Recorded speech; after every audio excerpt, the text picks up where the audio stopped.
for each other perhaps a little more than T1, at least judging from some of the last series. But I would definitely pay a lot of attention to like this kind of tempo that is coming out from the mid players and which team is helping, which team helps their mid player more in terms of enabling them with refilling their bottle, ganking their lane, and then helping them with the power rune. Well, it seems like T1 have gotten a nice little start picking up Primal Beast, getting through. But VG, the Mars Undying that you guys were talking about, T-Panda. Yep. It is. I mean, I'm happy to see that they do want to secure that Mars early on. I think this hero has been banned against VC Gaming quite often in the second phase and even more in the last phase if they still have their offlaner open.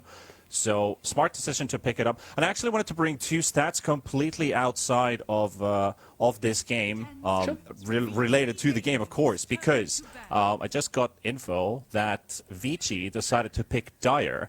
T1's Radiant win rate is 28%, so might be deliberately them picking Dire. Maybe it's more of a draft-wise decision, but that is not a very high number. And the second one I'm looking at is I want to see Whitemon ping like hell this game because he's got the top pings in the entire tournament out of any player. And this is not offline hotel ping. This is map pings. I mean, it's interesting that you bring up the Radiant win rate for T1 because a win rate that is a little bit better in numbers is their Venomancer win rate. It's at 57% right now, Fia. You got faith in it? Oh, yeah. The Venomancer, T1 Venomancer, who doesn't love it? Like, I think everyone, not only the region, but the world is hyped to see the Venomancer being picked up by T1. So, I'm among that crowd too. Like, I'm hyped as hell. Like, this Venomancer, it's gonna spit some poison. It's gonna look great, and it's gonna be a good game. Just the Veno alone. Nothing else about that Primal Beast, huh? No, I mean, I'm just gonna be honed in on the Venomancer and every single move it makes, because why not? There's a song about that too. Do you want to sing it for me? Yeah, I was gonna say, how does it go?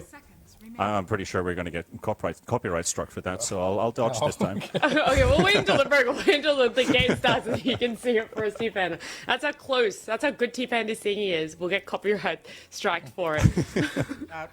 Second phase bans coming out, though. How do you feel it's going to go? What direction, Kazu? What tempo are VG going to try and shut down? And same on the side of T1.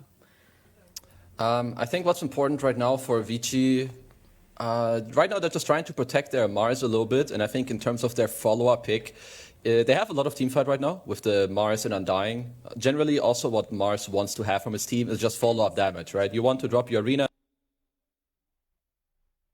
and at least you want to kill heroes, or you want to at least like force their BKBs. So follow-up pick here for Vici could be very likely a Snapfire type of hero. I mean, it's a very... Everyone knows the combo. Mars Snapfire is very good. It's exactly also what Mars wants to have from, the follow-up. I'm surprised that T1 didn't ban this one out for now, because I feel like Mars is going to be the 5. So Vici should be looking for a team fight position 4 that also helps give this follow-up damage into the Mars arena. Yeah, I mean, there's other ones like Dark Willow. We haven't seen too much Dark Willow, but that's been a combo that they could also use with that. And outside of that, like, the bans on T1 are kind of indicating Veno wants to be a core. They banned the Terrorblade, they banned the PA. I don't know if those are heroes you care that much about if you're playing support Venomancer, but we shall see, as Cuckoo has not played the Veno even once yet. It's been all Zephyr. I mean, you bring up that Dark Willow. She's only been played 4 times, 3 of those times by VP. Why do you think such a decline in popularity for Dark Willow, or just more a rapid incline for popularity of others? Well, one thing is I think Dark Willow would be terrible this game against a Primal Beast. The trample just kind of ruins that hero. Yep. Can't use her Shadow Realm whatsoever, so they did go for like the Snapfire. Just not a good patch, I guess, for the Dark Willow here. Too many heroes are good against it. That's a 100% win rate in 3 games with Snap Mars combo for Vici. Bit of a hot streak with that duo. The Disruptor, though, for T1. And there we go. Yeah. There's the Furion. The Cuckoo Nature's Prophet, That's even better. I think, wasn't this the one that they had a massive win percent on? Let me just double check that. It's 100%, but it's only 3 games. That's also 100%. Yeah, 3 games. So that's also 3 games. I thought it was 4 because I remember they had Morphling Undying somewhere there, but yeah. Well, someone's win streak is going to be broken. Which one do you think it is looking at the draft so far, Kezu?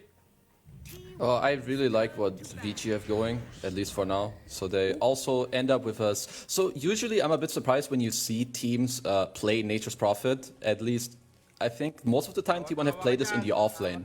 This hero works really well when he's like a counter pick, or you know that you're going to have a really good lane, because what the hero wants to do is you want to do well in your lane and then play fast tempo to like TP to mid. And for now, this T1 draft reminds me a lot of the draft I touched on earlier that VP had, where they had the Pulse 5 Disruptor, mid Primal Beast, and a Nature's Prophet. So even though I prefer the Vici's draft for now, the tempo on T1 is currently really scary. And if they start off well in their lanes and they get the ball rolling, that could be very scary for Team Vici in this game. Well, if T1 are relying on having that snowball fear, is there a last pick for VG that could come out that could really hinder T1's laning phase? 5 seconds remaining. A last pick. Well, they get last pick, right? They get overall Not last. mistaken. Yeah. So I'm going to talk more about. Yeah, a little bit. They'll see one more because we still don't see Anna's hero yet, and I see that Lesh ban, and I'm looking at their heroes. There's a Mars, there's a CK, there's a Undying. This looks like an Anna PL game. It looks amazing. Have they banned the Lesh track? Maybe they'll end up banning another hero to get this peel through the game. This is a hero that we saw a lot in the past that Anna's very capable of playing, and it could be a very big win condition for them here. I kind of like what Kezu mentioned earlier about when the CK was picked up, like the previous performances he's had on this hero, Erika. Very good opponents when they've won. They won against Secret and they won against Virtus Pro. Against Secret, he went 13-4-17, and against Virtus Pro, 6-1-6 uncontested stomp victory against Virtus Pro. So I think the CK just sits in very nicely for this VG draft. Yeah, T1 banning out Ember. Do you feel like it's even more of a PL game now for you? PL, Naga, both look good. Illusions this game look incredibly strong. There goes the PL. Will they pick the Naga? We haven't seen a ton of success from the Naga. They got the classic combo of Disruptor Naga here. It could be a thing. Outside of that, like, the other options are a little lackluster, I would say. You want something that can kind of deal with the CK. I guess Thompson on the Beast can do it. Yeah, no gyrocopter. Thank you. No, thank you. But like Medusa, something that some people like against the CK as well, could be okay in a game like this. Well, they do have a lot of reserve time. What would you think about Naeg Sphere? Do you think there's any chance they can pick that hero? I mean, it's good in the lane. It can do decently well. Obviously offers nothing against the Chaos Knight. It's really, do they feel confident that Thompson is going to be able to clear those illusions or not, right? Because like the one-to-one matchup, Nags versus CK, it's not great. Like you can't deal with the illusions. So, but it is incredibly good versus the rest of the heroes in this game. The magic immunity is amazing. The lane will be amazing. So if they want to play off the tempo, I could see that working for sure.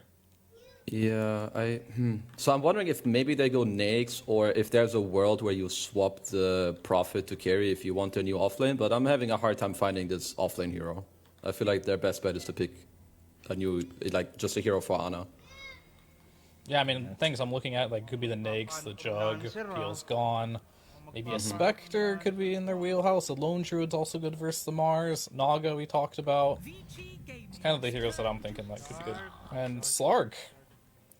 So they're confident that they can deal with these. Slark does not deal with illusions very well. It's going to be pretty much all Thompson and maybe some, like, Veno nukes at some point will be able to get it, some NP ultimate, but they don't have the greatest AoE damage right now outside of the Primal Beast.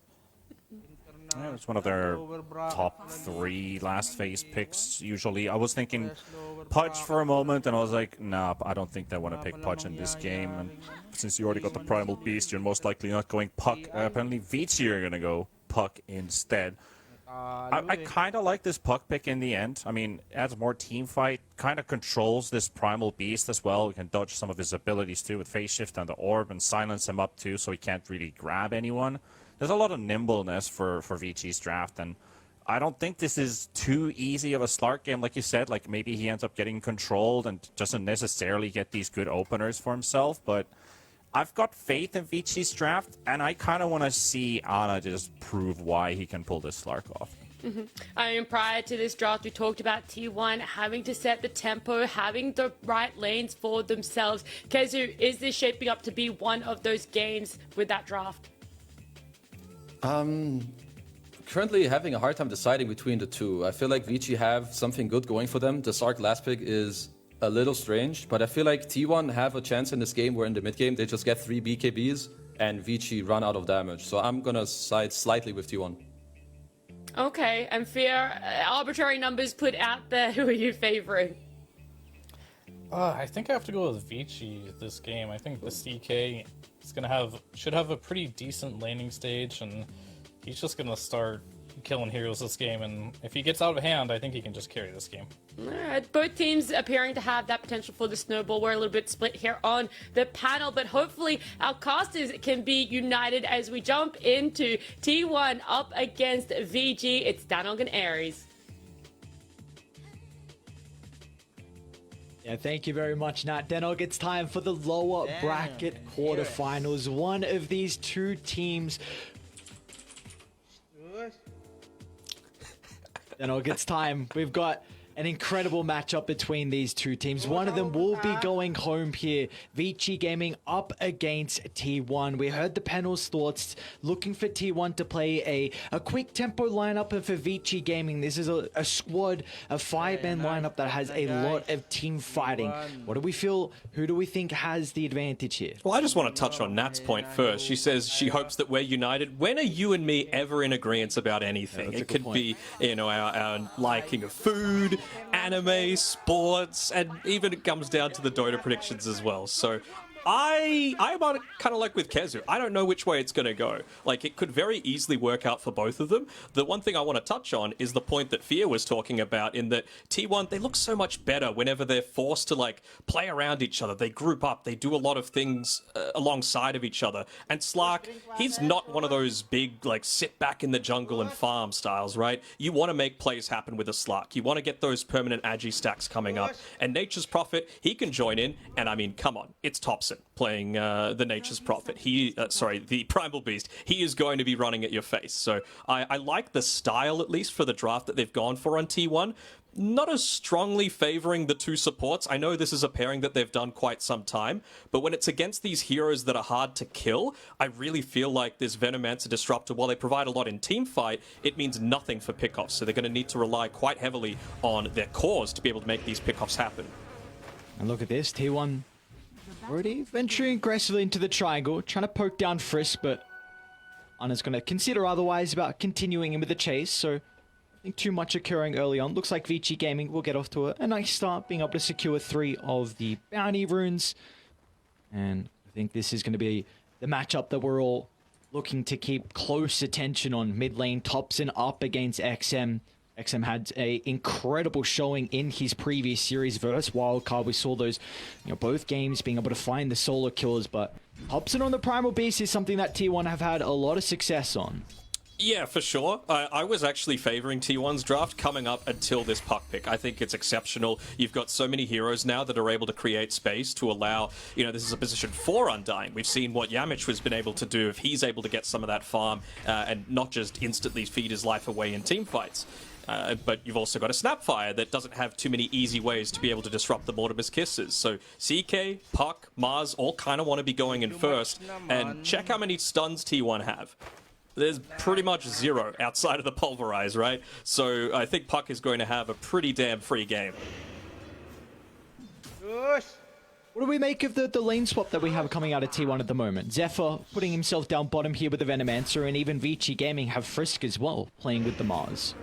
I think it's just all about making sure that Slark doesn't have a good game. You and I were talking privately while the draft was going on, and Slark was actually something that I was predicting for quite some time, because whenever you're going up against these obviously lacking AoE damage heroes, but also ones that don't necessarily, do have a lot of HP, you want things that thrive on being able to hit a lot, and so... Top lane, Cuckoo. Not going to end up going down Whitemon almost. Being able to also trade Yang's life here. Both heroes falling quite low. But I think we could expect to see a lot of Essence Shift stacks come from this Slark, which is going to be a big positive for him. Again, 4 strength heroes, and there's a little bit of lockdown, I suppose, with the pounce coming through from him. The Lifestealer would have been a good one, like Kezu mentioned, just because, again, lane's really good. You bully out the Mars that tends to want to stay in that lane. So I think they had a few options here, but clearly they're just going with a comfort for Ana. And again, this is one of those heroes that gets a little bit more active, and it feels like that's been the directive so far from T1 off the base of Thompson ever since he's come in. Just play more active Dota. Whenever they do, they look really good. Yeah, I wonder what the build is going to be coming out from Ana, like when he needs to fit a BKB in, because like we heard the panel mention, this is going to be a really scary game for the Slark. They do have ways to kill him, like coil into Mortimer Kisses, even the potential of the Spear Breaker as well. Even the Reality Rift. Yeah, exactly. So it's not the easiest time for a Slark just to try and Dark Pact off the puck coil. See, it's one of the more tricky matchups to play, especially with all the AoE damage that XM can provide as well. So not going to be too easy of a game for Ana, but we're looking for that quick tempo lineup for T1. In terms of how the lanes are shaping up, it's going really well for the Mars so far. Typically, this would be Slark favored. Bottom lane, Hobson. 3-minute rotation. Oh, it's not going to pay off, though. Now top lane, Cuckoo, he's in some trouble. Scatter Blast with a crit from Erica for good measures, able to secure first blood. Vici Gaming off to a great start here in their top lane, and this is such a scary lane. A Snapfire with a Chaos Knight, not an easy lane at all for T1 to play into. Yeah, crazy amount of burst damage, and whoever they find with their pickups, again, it's not even just these two that they've got in terms of stuns. Like, I'm scared for the amount of pick-off potential that Vici Gaming have to have. And you are going to be able to make a lot of these rotations for sure on T1, but the issue is if they don't connect on a lot of them in the early game, then it's going to become really, really rough. This is another rotation coming out from Thompson. He claimed the bounty rune, and he's also going to look to try and go top with... they do have the lane shoved out. Maybe some treants to tank the tower. They can even aggressively glyph if they want to as well. But if they do not connect on this rotation from Thompson, then he's going to continue to fall behind here. They just used the level 2 Thunderstrike. Thompson, charge in. That's a lot of damage coming out. 2 points in the trample. Yang's going to be in trouble as well. There we go. That's what they needed. T1 get themselves a double kill, and Thompson as well is the one that claims all the gold. Yeah, they needed that first rotation to go well. Like I said, they need these lanes to just explode. And this game, what they really do well with the position 4 Venomancer is they seal off an entire area and make it so that you just can't farm in that area on a lot of these heroes. They actually get the Glips back as well. And we saw it happen in that Liquid versus VP series, and it's happening again. Bottom lane, Frisk. He's going to end up going down. BAB attempting the trade, but Ana has even got 1 charges if required, so... T1. That's a big kill onto Frisk, now able to stabilize his bottom lane. They can also get the Tombstone kill as well, so some extra gold given over to the Slark. And BAB's going to be a bit cautious. Doesn't have the mana. Have enough mana for the God's Rebuke, so we'll be able to get the kill onto Zephyr. But Ana is starting to stack up the Essence. Frisk is starting to TP back in. But BAB will be okay. Big wave, though, for Ana to be able to pick up. Oh, Cuckoo, wouldn't we want to be falling up on this top side? What I was saying before is, if you do get that Venomancer and have him enabled to take a tower, you open up a lot more of the map. You're able to be a little bit greedier with that initial farm, and then Venomancer can start to invade. He can start to place down a lot of those Plague Wards and block off a big area that Vici are actually trying to get in terms of objectives, in terms of farm. And it does slow you down so that you're able to understand a little bit better, even without wards, where Vici Gaming are trying to play, and then go for the pickoffs like Thompson just did. I mean, he tried to do it bot at 3 minutes, he did it top at 4 minutes, and it worked out really well, but it's got to keep going. Yang is looking very vocal there in the cams. He's having a bit of chuckle. We've always been mentioning when we're casting VG games, you know, he's cruising in the draft, laying back in the seat. Oh, Cuckoo. Okay, they're still going to be able to get the kill.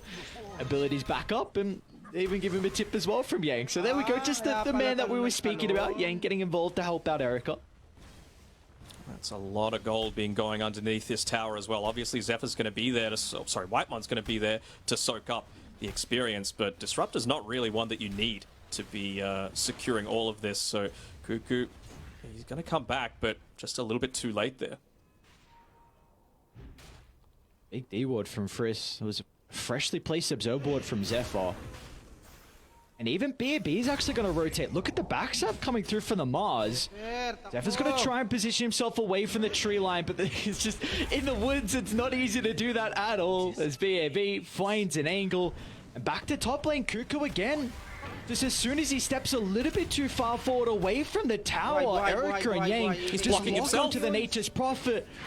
We'll try and TP in Whitemon. He should get a return kill onto Yang, but that's another death on Cuckoo's Nature's Prophet. And now meanwhile, mid lane as well, Thompson, he's also in trouble. Vici Gaming making plays after plays across the map. It doesn't matter what lane they are in, they're getting kills out of the early game. Yeah, for sure. Thompson's the biggest one that you need to make sure you're shutting down, though. He's the only one that, again, can be that early frontliner for the team. I was talking about it in terms of the supports. Oh, this would be a big kill, though.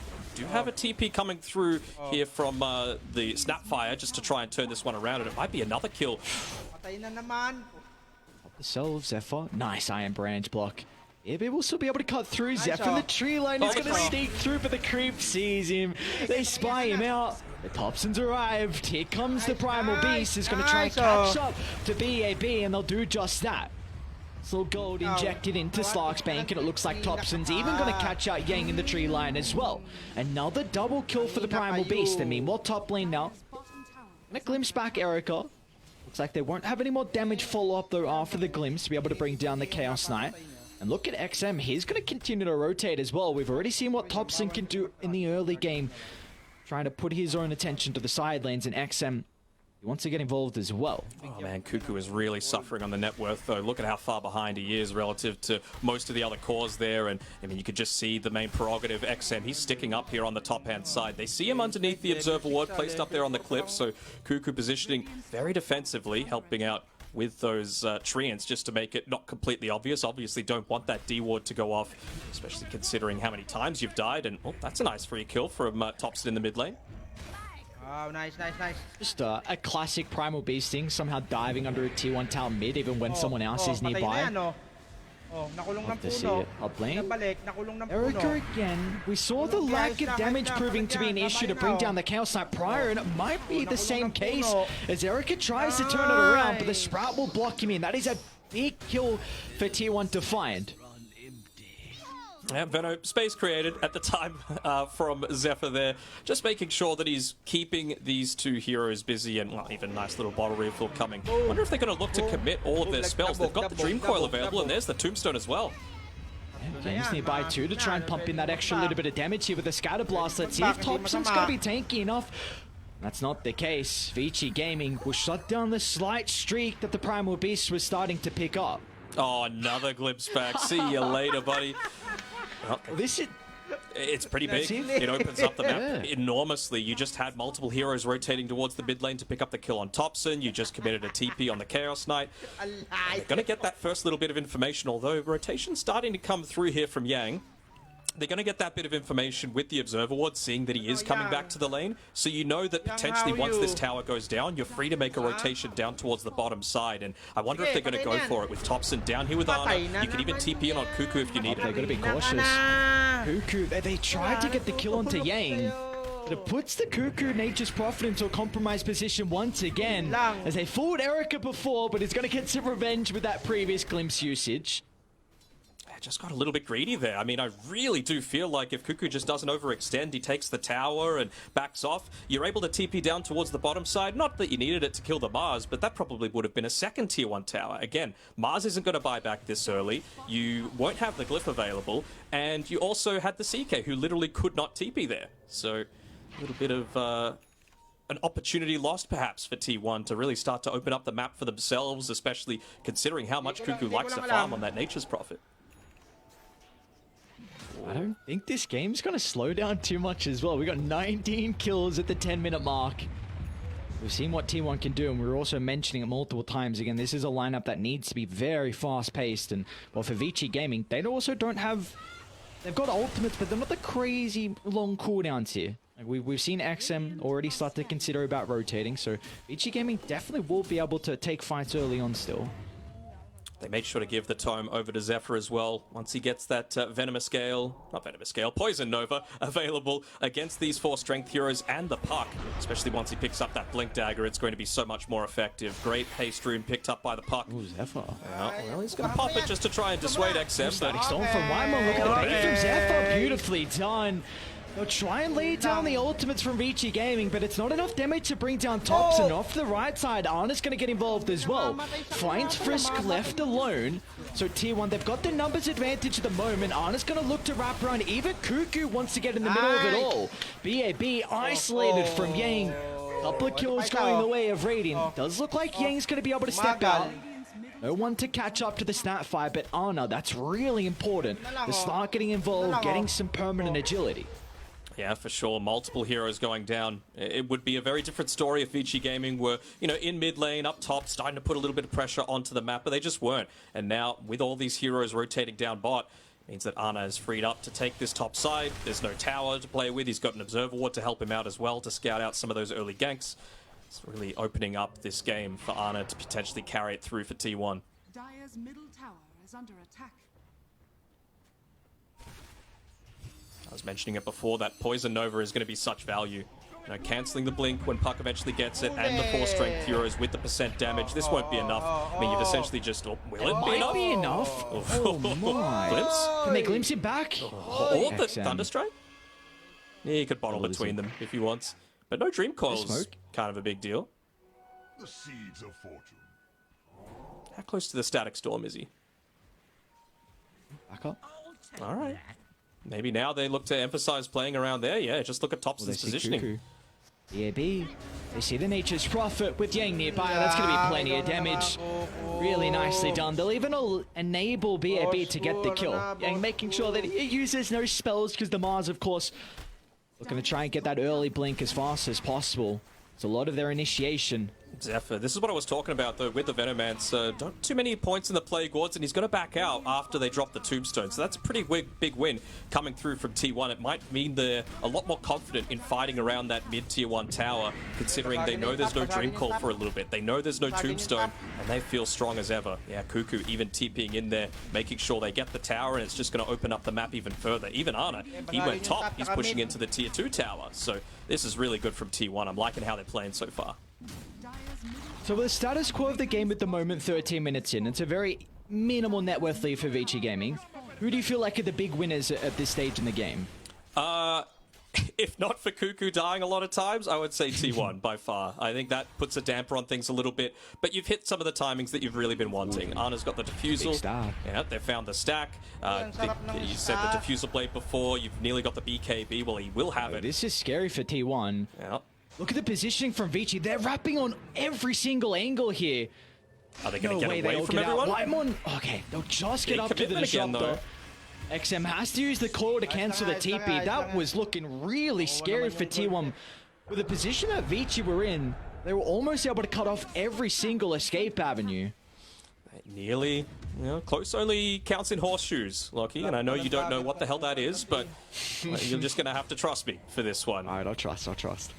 But yeah, with that Dream Call being popped and Disruptor, again, it's super early. It's 14 minutes in for these 26 kills. He's just going to be up right and ready to be able to go very, very shortly. So if T1 have the choice, they might just look to group up around that mid lane, look to get a smoke happening around that BKB timing. And then with this Orchid, I like that itemization coming through from Cuckoo. Yes, it makes him even more of a glass cannon, but you really do need it to provide that lockdown that you're lacking. And it's about to be a really scary timing here. That BKB and Orchid. VG Gaming, they've got T1 have a lot of map control. You can send Treants into the jungle, you can set up the Plague Wards as well. It's very difficult for Vici to take fights unless they are smoked up. That smoke pops, or if they get a glimpse of the Mars, if he gets caught out with like a Plague Ward, speaking of Zephyr, run up the high ground here, just face-checking Erika's position. Should be an easy kill for them to find. One tries to drop the Static Storm, and that's going to be a whiff, and now it puts him in a position where Vici Gaming can capitalize on the Disruptor. From the other side of the map, Ana has found Yang alone. No one else from Vici Gaming starting to move to the Snapfire's location, so it does look like Ana should be able to clean up. Counts up in a couple of seconds. Actually going to be off the mark here. Yang, can he get cute with the jukes? No, not with Thompson nearby. This onslaught, a bit more difficult to be able to avoid that one. Yeah, for sure. I mean, we've been talking about T1 a lot, though. Let's just have a look at Vici. I mean, a lot of their team fighting rotations have been solid. All of their spells synergize super well together. And it's going to be quite some time until anyone, except for Thompson, has that BKB available. So heroes like the Puck, like the Mars, like the Snapfire with those Mortimer's Kisses, it's just going to give them incredible value early on. And, I mean, we mentioned before Yamich and how he played his Undying in the position for Frisk. Looks like he's going to go down the similar route, already picking up the Falcon Blade so that he can spam out the Decay as much as possible. He's not a healing type. 0 points in the Soul Rip. It's just all about that teamfight damage. Even going to go into the phase boots after this. Yeah, I think one issue we might see for T1 in some of the fights is their way to address the Tombstone. They don't particularly have the greatest heroes to hit her. Like, Cuckoo's not in a position where he can, I think, be in the middle and right-click Tombstones. Like, if he had a good start, maybe that would be a bit different. At least you have the Plague Ward to scout out the higher ground and potentially kinetic field usage, but if this Tombstone is placed in a really good position with the coil, with the use of the arena as well, T1 are going to have a really difficult time. Oh, absolutely. And I think that's going to be the key, right? It does open things up a lot more, right, if you just kill the Puck. So I think the timing that they're going to be playing around on T1 is just getting that Orchid onto Cuckoo, because if they can use this vision that they're hoping to try and get because of the towers that they've taken, and they can take out XM, with the Orchid into the damage that they have, because it's pretty decent damage, then suddenly you're not quite as afraid about the Tombstone, because it's only really the arena that needs to be on the mark, and maybe you just slow down BAB before he's able to connect, but the one ray around a lot of these wards is a smoke, allows you to bypass them entirely, and he's got that Blink Dagger as well, I believe, so just really want to get in onto the back lines. BAB, there's the jump. No hesitation with the Poison Nova out as well. Zephyr wanting to try and get some damage just in case there's any follow-up. And, well, thanks to White One, he'll make sure no one else is going to jump inside the arena. So, a couple of ultimates expended. But that was a smoke from Vici Gaming. Yeah, they're kind of being corralled in here on Vici, aren't they? All of them are just playing essentially around that tier 2 tower. And they're making a few pings down here, but they don't have the ability to be able to connect there. Thompson trying to go for a little bit of the interrupt with the haste. I mean, that just makes a Primal Beast even more scary in the early stages of this game. But, I mean, this is what we were wanting to see from the panel, from all the T1 fans. Group up together, play aggressive T1 Dota. It's a big ward here down bottom. Scouts are XM and BAB moving as a unit, so we'll see what T1 are going to do. There is a ward on the high ground that also sees him inside their own jungle, so they will not be able to catch Vici Gaming off guard. Great read, Whitemon. ZD ward. Now they've got full control down here, so it will be a bit more difficult for Vici to look to try and cut them out.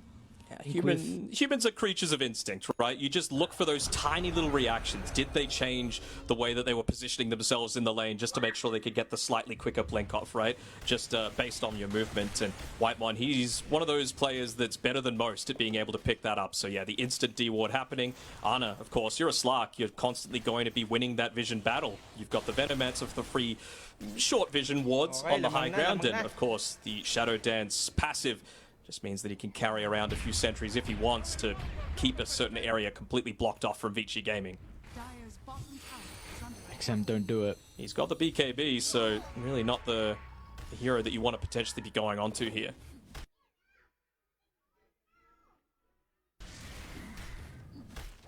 Again, this really feels like it's T1's timing. But what do you feel like for Vici, though? Can they combat this 19-minute timing that we're going to see come out shortly from T1? Because they want to be the ones now playing aggressive with these items. I mean, they're so close to it, right? Ana, 250 gold away. Jumping again onto Zephyr. This time with the Mortimer Kisses, they'll get the kill. Thompson's going to look to charge in, though. Doesn't have too many heroes nearby. T1 are making multiple plays across the map. Cuckoo and Ana show top, so they're going to be cautious here. T1 need to get out. This is big for T1. Does a very good job. This is really big for T1. No coil. Wait, no, never mind. They do have coil. No arena, no kisses, no phantasm to have to play around. Venomancer, this time around, didn't pop the Poison Nova. So they've got plenty of abilities alongside of Ana's Aghanim Scepter, which I believe is coming out on the courier right now over the Radiant Secret Shop. So if they can just look to connect together, they've got a massive timing that they could look to play around. They're playing on the Radiant side too, so whether it's map control that they want, might or be in Roche. some trouble. Yep. The rest of the team's starting to connect. Yeah, they got the glimpse as well. Whitemon's just in range.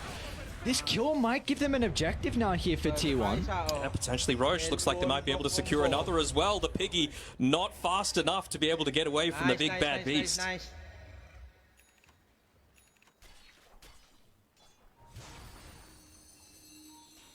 I mean, we just compare this style of T1 Dota to what we've seen. I mean, you know, it might be fun to watch a few of those YouTube highlight clips of Topson playing the mid-Oracle or the mid-Enchantress, but it clearly didn't work in these last chance qualifiers. They got absolutely stomped in those ones. But when they play this aggressive style of Dota, you know, the tiny mid, the primal beast, you know, even the Morphling, it really just does seem to fit their playstyle so much more.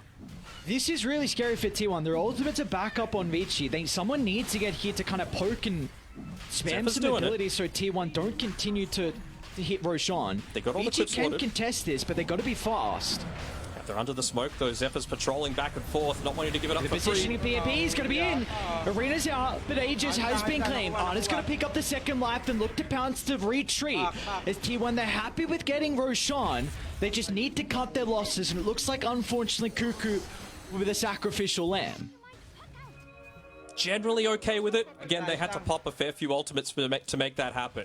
No Poison Nova being used, but you don't have to deal with a Tombstone. You don't need to deal with Flesh Golem, Arena, Phantasm, all being used, and you still claim that Aegis. Hobson Close. charges in. Eric even pops a BKB. Zana's going to continue to try and defend the tower. Spear is out. It looks like Vici Gaming, they're just going to leave Frisk. Everyone says peace, and well, the Undying doesn't have this capability to retreat with ease. So they'll keep their T1 tower. Topson even gets a nice little rune as well.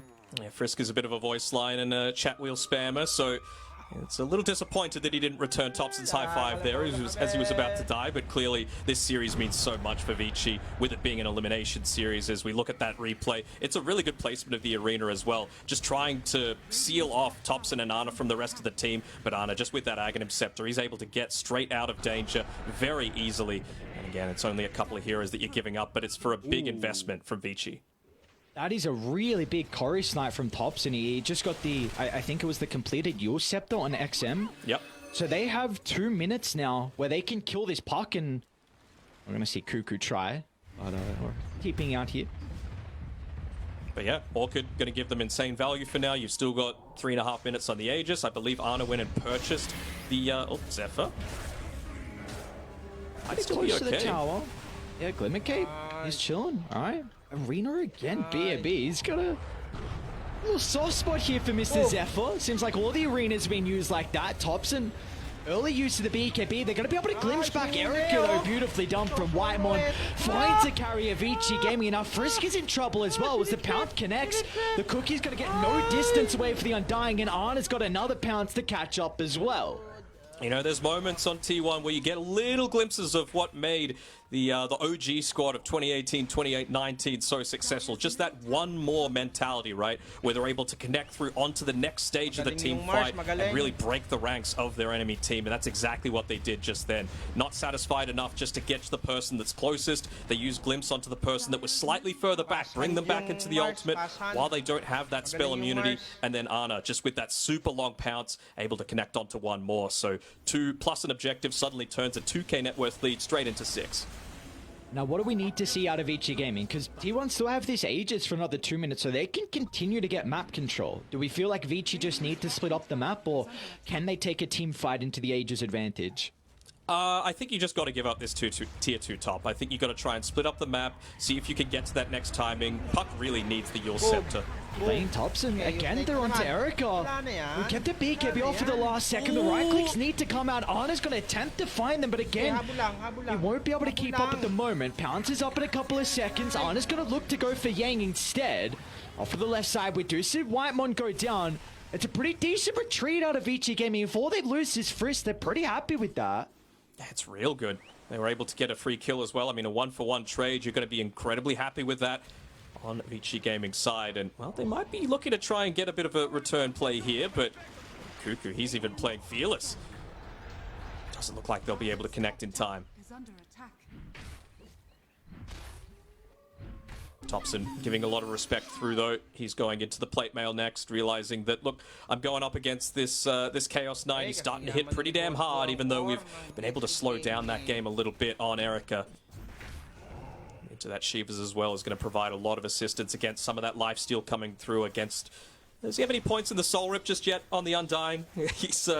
can't be a complete Giga Chat yet. Just the 1 point. I think that's valid enough. You got to protect the tombstone a little.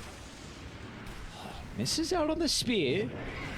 Life pack's already been used. They actually might be able to blow him up the first life. Vici Gaming, they're going to try and set themselves up as well. They got the tombstone layered down. They're forced to retreat though as all of tier 1 show up as Cuckoo's even going to TP into the middle. They've addressed the tombstone issue.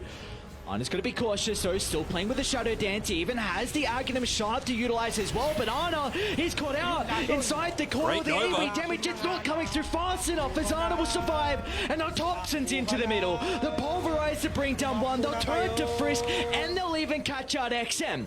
As a beautifully timed pounce from Ana is not enough, XM just is able to jaunt away.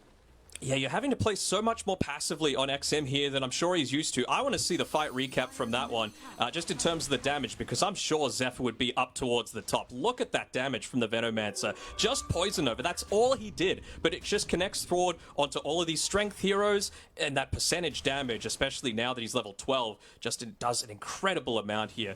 I liked this. They didn't look to commit too heavily. They knew he had 40 seconds left on the Aegis. Good Eul Scepter use by XM, but it means that he can't continue to play aggressively. And then Ana realizing the fact that, look, I've got the Dark Shroud, I've got the Shadow Dance, I'm able to play this aggressive style. They nearly get picked off, but he's able to retreat back fast XM enough. Mid lane.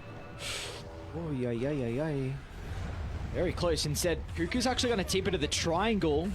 So on top, missed the Snapfire out of the tower. Did you feel like there's a position where they can fight, but with Erica not able to find the Chaos Ball. Don't get much usage out of the Phantasm at the moment. They're just slowly losing more and more of their map. Might feel like this Dire Ancients area is the last safe place for them to be on Vici. So normally you would go and look to try and take the tier 2 top, and looks like that's what Cuckoos might be looking to prioritize. But Roshan's not going to be up for 2 or 3 minutes, so if T1 are able to get that tier 2 bottom in the meantime, that's going to be a big win coming through from them. Seems like for Vici Gaming, they're in a position where they just need to kite these BKBs, but it's so difficult because for them, they also need to use, yeah, that's the thing, like you need to use your ultimates at the initial jump as well, so how else are you going to force the BKB early? Again, they have these big team fight synergies to be able to take a 5-on-5, but it's just a question of can they get them out when the BKBs aren't there? And you've also just got a Slark with Aghanim Scepter, double pounce. You've got a Nature's Prophet that can TP wherever the hell he wants. You've got a Primal Beast who's just picked up an Arcane Rune with that Onslaught. So they're just so mobile right now on T1. And really, with what they're able to do with Zephyr and Whitemon, they might be lacking in stuns, but in terms of what they provide in area control and pickoff, it's pretty damn good. And I think Vici with their lineup as well, they were probably expecting this Chaos Knight. Hold that thought, Thompson. Okay. Not gonna commit with the charge on XM. Let's creeps instead. Yeah, I'm sure he just had a quick glance over at the minimap, just see, alright, where is everyone? At the moment, Erica was showing on the bottom hand side for T1, but he's not gonna risk running into 4. Realizes the importance of holding on to that BKB for the actual big objective team fights, like invading in onto the high ground if they get the possibility to. And right now, you just have a look at the minimap. Look at what Cuckoo's doing. Most of the time, the Nature's Prophets, they're looking to try and push out the map with their treants, but he realizes we've got the net worth advantage. Let's just not give them any avenue to come back. I want to block up a lot of these ancient camps. I want to block up the quote-unquote safe areas for Erica to be able to farm. Really liking it from Cuckoo here. How do Vici ever start a fight when they have no vision? Like this early gem pickup and you're going to a Slark as well. They're going to try and attempt. They still have the ward up. T1 missed this by the triangle. Ana's got the BKB. It's got to be quick. BAB gets the initial stun. It needs to be perfect of a follow-up, but it's not. Ana's got an opportunity to play around with the ultimate. Now T1, they've shown up instantly. Onto Frisk they go.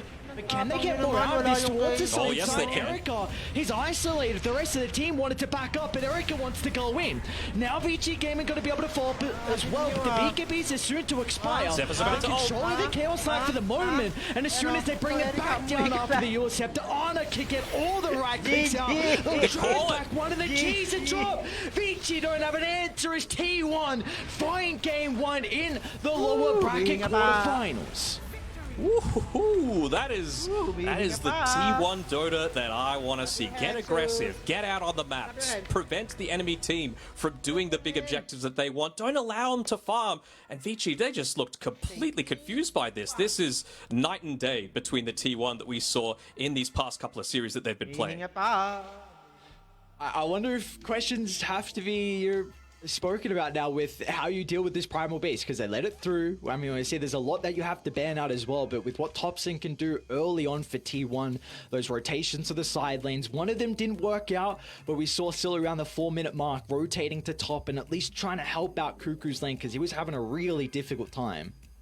Yeah, I mean, it was looking rough. I think you just got to make sure that you're taking away a lot of this comfort that they've got from a lot of these heroes, because you know, Topson, he hasn't shown the greatest versatility with his hero pool so far this TI. Well, he has, but sometimes it's looked super clowny. So the stuff that's worked, you got to get rid of that. I think that would be the main priority, because we just saw some of those early rotations coming through, right? 3 minutes, 4 minutes. It's clear he's the one that's wanting to get out there and make a lot of the action happen. But enough about us. We casted a 30-minute game, but we got to get rested up for the next one. And we're going to throw it back to the panel, see what else they have to say with Nat and the gang. Thank you so much, Damo and Aries. You know, he highlights there that, you know, Topson might not have the biggest hero pool or whatnot, but it doesn't matter when you look that good on Primal Beast and you're able to get your hands on it. Fear, giving Topson Primal Beast just seems to be a massive mistake. Yeah, I mean, I don't know about him having a small hero pool. I think that guy's got a pretty big hero pool, but in this particular tournament, his Primal Beast is tiny. Like, he just does things. Look at this right here. What's the timer? 4 minutes into the game, he's ganking top lane. This man is level 4, is a mid laner, and he's ganking at 3.5 minutes. Like, who else does this? Nobody else does this. And then, like, he's all over the map. He's ganking bottom, he's ganking top. Like, he has a very unique playstyle. And by the way, they first picked his hero too. He's top net worth. This guy is like just having incredible performances on this Primal Beast, but he does it on Tiny too. It's not only a Primal Beast thing. So can you get rid of all of his heroes? Maybe if you force him into an Oracle, you might be in a good spot. But that's the only hero so far I've seen him on where he's not able to have this type of early game impact. And for the rest of your team, if your mid player is having this performance where he's first pick, he's ganking all 3 lanes, winning his lane, the game is just pretty easy for you. So he's got to get the MVP for me for this game. It's like watching dads versus kids playing ice hockey, right? Oh gosh, I don't know if I would have put it down that low, but maybe T-Fan. And I mean, you talking about we might be able to ban out his hero pool, but even if you were, it means that you leave open so many more options for Honor. And the question was, is his slug enough? Is he able to do enough? And yes, that was that essence of Topson making so much space, but the slug also doing really well. Because for you, how well did you enjoy T1's tempo that they were able to bring to this series in Game 1? Well, so I think that their lanes mid lane went really well, and then with Topson, you know, going around as Fear highlighted, it like turned open the whole game for them because Cuckoo was not enjoying this top lane so much. And then Vici, I think for them, they actually had to try and land a few more plays with their Mars and Snap, because in the mid game, eventually with how fast T1 were playing, now you can even see that they're ahead in this clip. They have Aegis Gem. When you fall behind against this Radiant Draft, you're gonna get picked off by Disruptor, Nature's Prophet. You're gonna lose all your vision against Slark, who's running around with a gem. You're running into Veno wards and Treants blocking cams. So once they fall behind, I feel like it's nearly impossible for them to get back in this game on VG. A hero that you were looking forward to, T-Panda, was BB on that Mars, and he even had the pairing of that Snapfire, but there wasn't much more VG could do despite getting that comfort in something that we were looking forward to. Yeah, I think their map just got really small. Balita ko, Like, yung LGD it dumating na. kind of like everything culminates Singapore. towards this Primal Beast, but that also enabled all of their cores, meaning that this CK just didn't feel like Eric actually had a game at all. Like, these were very high win rate heroes for VG Gaming, but they were completely in the hands of T1 in terms of control in the game. I could see that they made a couple attempts where they would attempt to answer the aggression from T1. But in the end, it just kind of solved out that, well, we are, even if the game looks like it's even, we're actually playing with a very big deficit because this is a Slark lineup taking team fights and having a better team fight than your lineup. You have a Puck that's supposed to be dominant up till 20 minutes, maybe even after that. You have BAB with his Mars. Like, these are the kind of things where you are it's a difficult situation to put yourself in when you're playing behind against the Slark lineup. Fear, do you think that VG is able to handle such aggression from other teams, or is it very much you try and match their tempo and they're going to be the team that might struggle? They can definitely match it. They need to keep an eye on, like, first of all, Thompson, right? You need to limit his hero pool so he can't have this good of a game. I think Danog mentioned as well while he was casting that Slark is, I didn't really think about too much, but Slark is a hero that is very aggressive for Ana. It's not a hero he sits back on, so he joins Thompson after he has a good game, like on a Primal Beast or a Tiny, and they get really aggressive really fast. So checking these two heroes' player pool is, like, very important, and I think, you know, between the rest of the players, they both play they all play pretty static for the most part. You know, Cuckoo's going to be on his NP, he's going to be ready, but, like, the setup has to be there. And I think if Ana is playing the Slark, I think he's undefeated at this point on this hero. He gets really aggressive really early, and this is when T1 look the best by far. Yeah, that's what you pointed out, Kezu, that we needed to see Ana, not really so much sitting back, doing that farm, trying to go into that later game. Here they had it, T1 knew their timings, and looking at the scoreboard, items, builds, is there anything out of the ordinary, or are you just impressed with how quickly T1 were able to close it out? I mean, if you look at Ana, he has 0 deaths, and he's playing against a Snapfire Mars Puck. So I feel like this already, like, shows you a little bit of the game where it did not go according to plan. And I also feel like this Primal Beast has got to go. I feel like unless you just came up with a genius idea, people are struggling against this hero when it's played well, and it's by far the best hero for Thompson. Do you think there was an area or anything that VG could have done to potentially come online? Were there some moves or any pickups that were available to them throughout this game? Not really. I don't think VG Gaming really had, like, these big openers. A couple team fights, I think we saw they did try to put up a good fight, but they were usually getting caught by the onslaughting Primal Beast into a glimpse. One of your heroes already out of the plate, and VG has to kind of recover onto that. You've got BKBs to counter the Mars Arena, and it's like, well, we're just kind of standing here. What can we do? And just watch our allies die. Looking forward to the next game then, if we cast our eyes there. Fia, what are you hoping VG are going to take away? Because we said it, they had, I guess, the 2 NA teams in their lower bracket run so far that they were able to knock out, and they looked great. It was a clean 2-0s for VG in that sense, but T1's a whole different ball game. The way that they play is just very different. So what's a key takeaway and a learning for them? Well, Exum in the earlier series versus Wildcard solo killed alone twice, kind of got out of control, ran the game over. It's a different game. They played versus Thompson this game, and Exum did not take care of the game. Thompson took over the game, so they need to focus their sights on shutting Thompson down as the #1 priority, change their game plan up from the Wildcard Gaming series, and just come up with a new strategy. Shut down Thompson first and foremost. They had a position 4 Undying. He's obviously not going to do too much to help the mid lane. Yeah. Maybe that's where you start. Okay, Kazu, is there anything else that you want to add on top of that, or does this very much feel like let's just shut down Thompson? That's what we have to alter right now.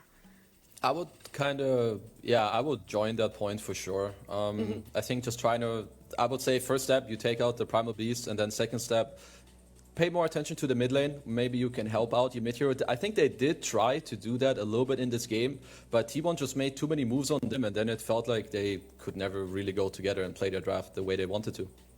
Well, we can speculate as much as we want about what changes VG are going to make, but I just want to see them. And to make that happen, we do have to jump to a break first. When we come back, it's game 2. Oh, that's not a good spot to run up, Mr. White One. As XM just charges in, Yang lines up the paralyzing cask as well, so already XM's off to a great start. And He's stuck in here. easy CS. He gives him a tip and he feeds over a train, so a little bit of extra what's golden going on? experience. They had the going over to vision, XM. man. What's he walking up with like a bunch of units for the cask to bounce to? I'm not sure what that one's about from Whitemon. Typically, I'm a big Whitemon fan, but yeah, that was a little bit odd.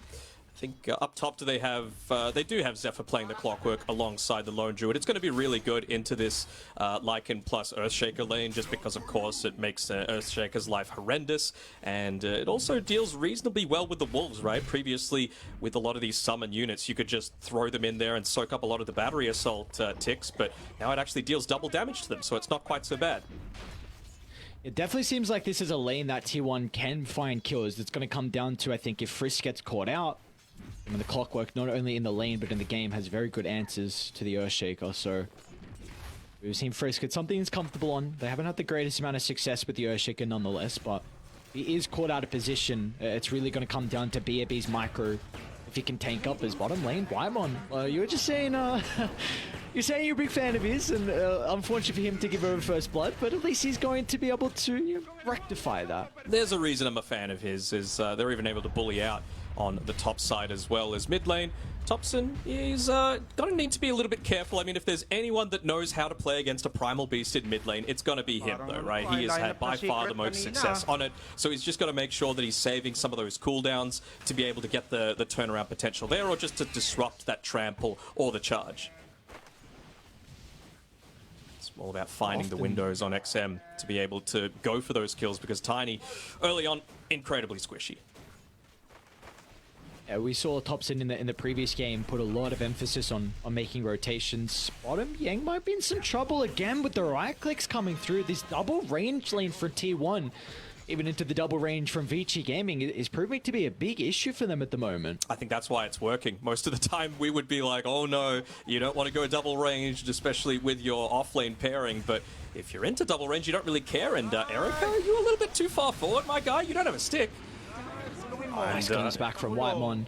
He's going to be playing with the Fairy Fire if required here from Erica. Instead, he's actually going to look to the TP, the T1 tower, so Erica will be okay. If only Glimpse had such a short cooldown that you could just do it again, but no, not this time around.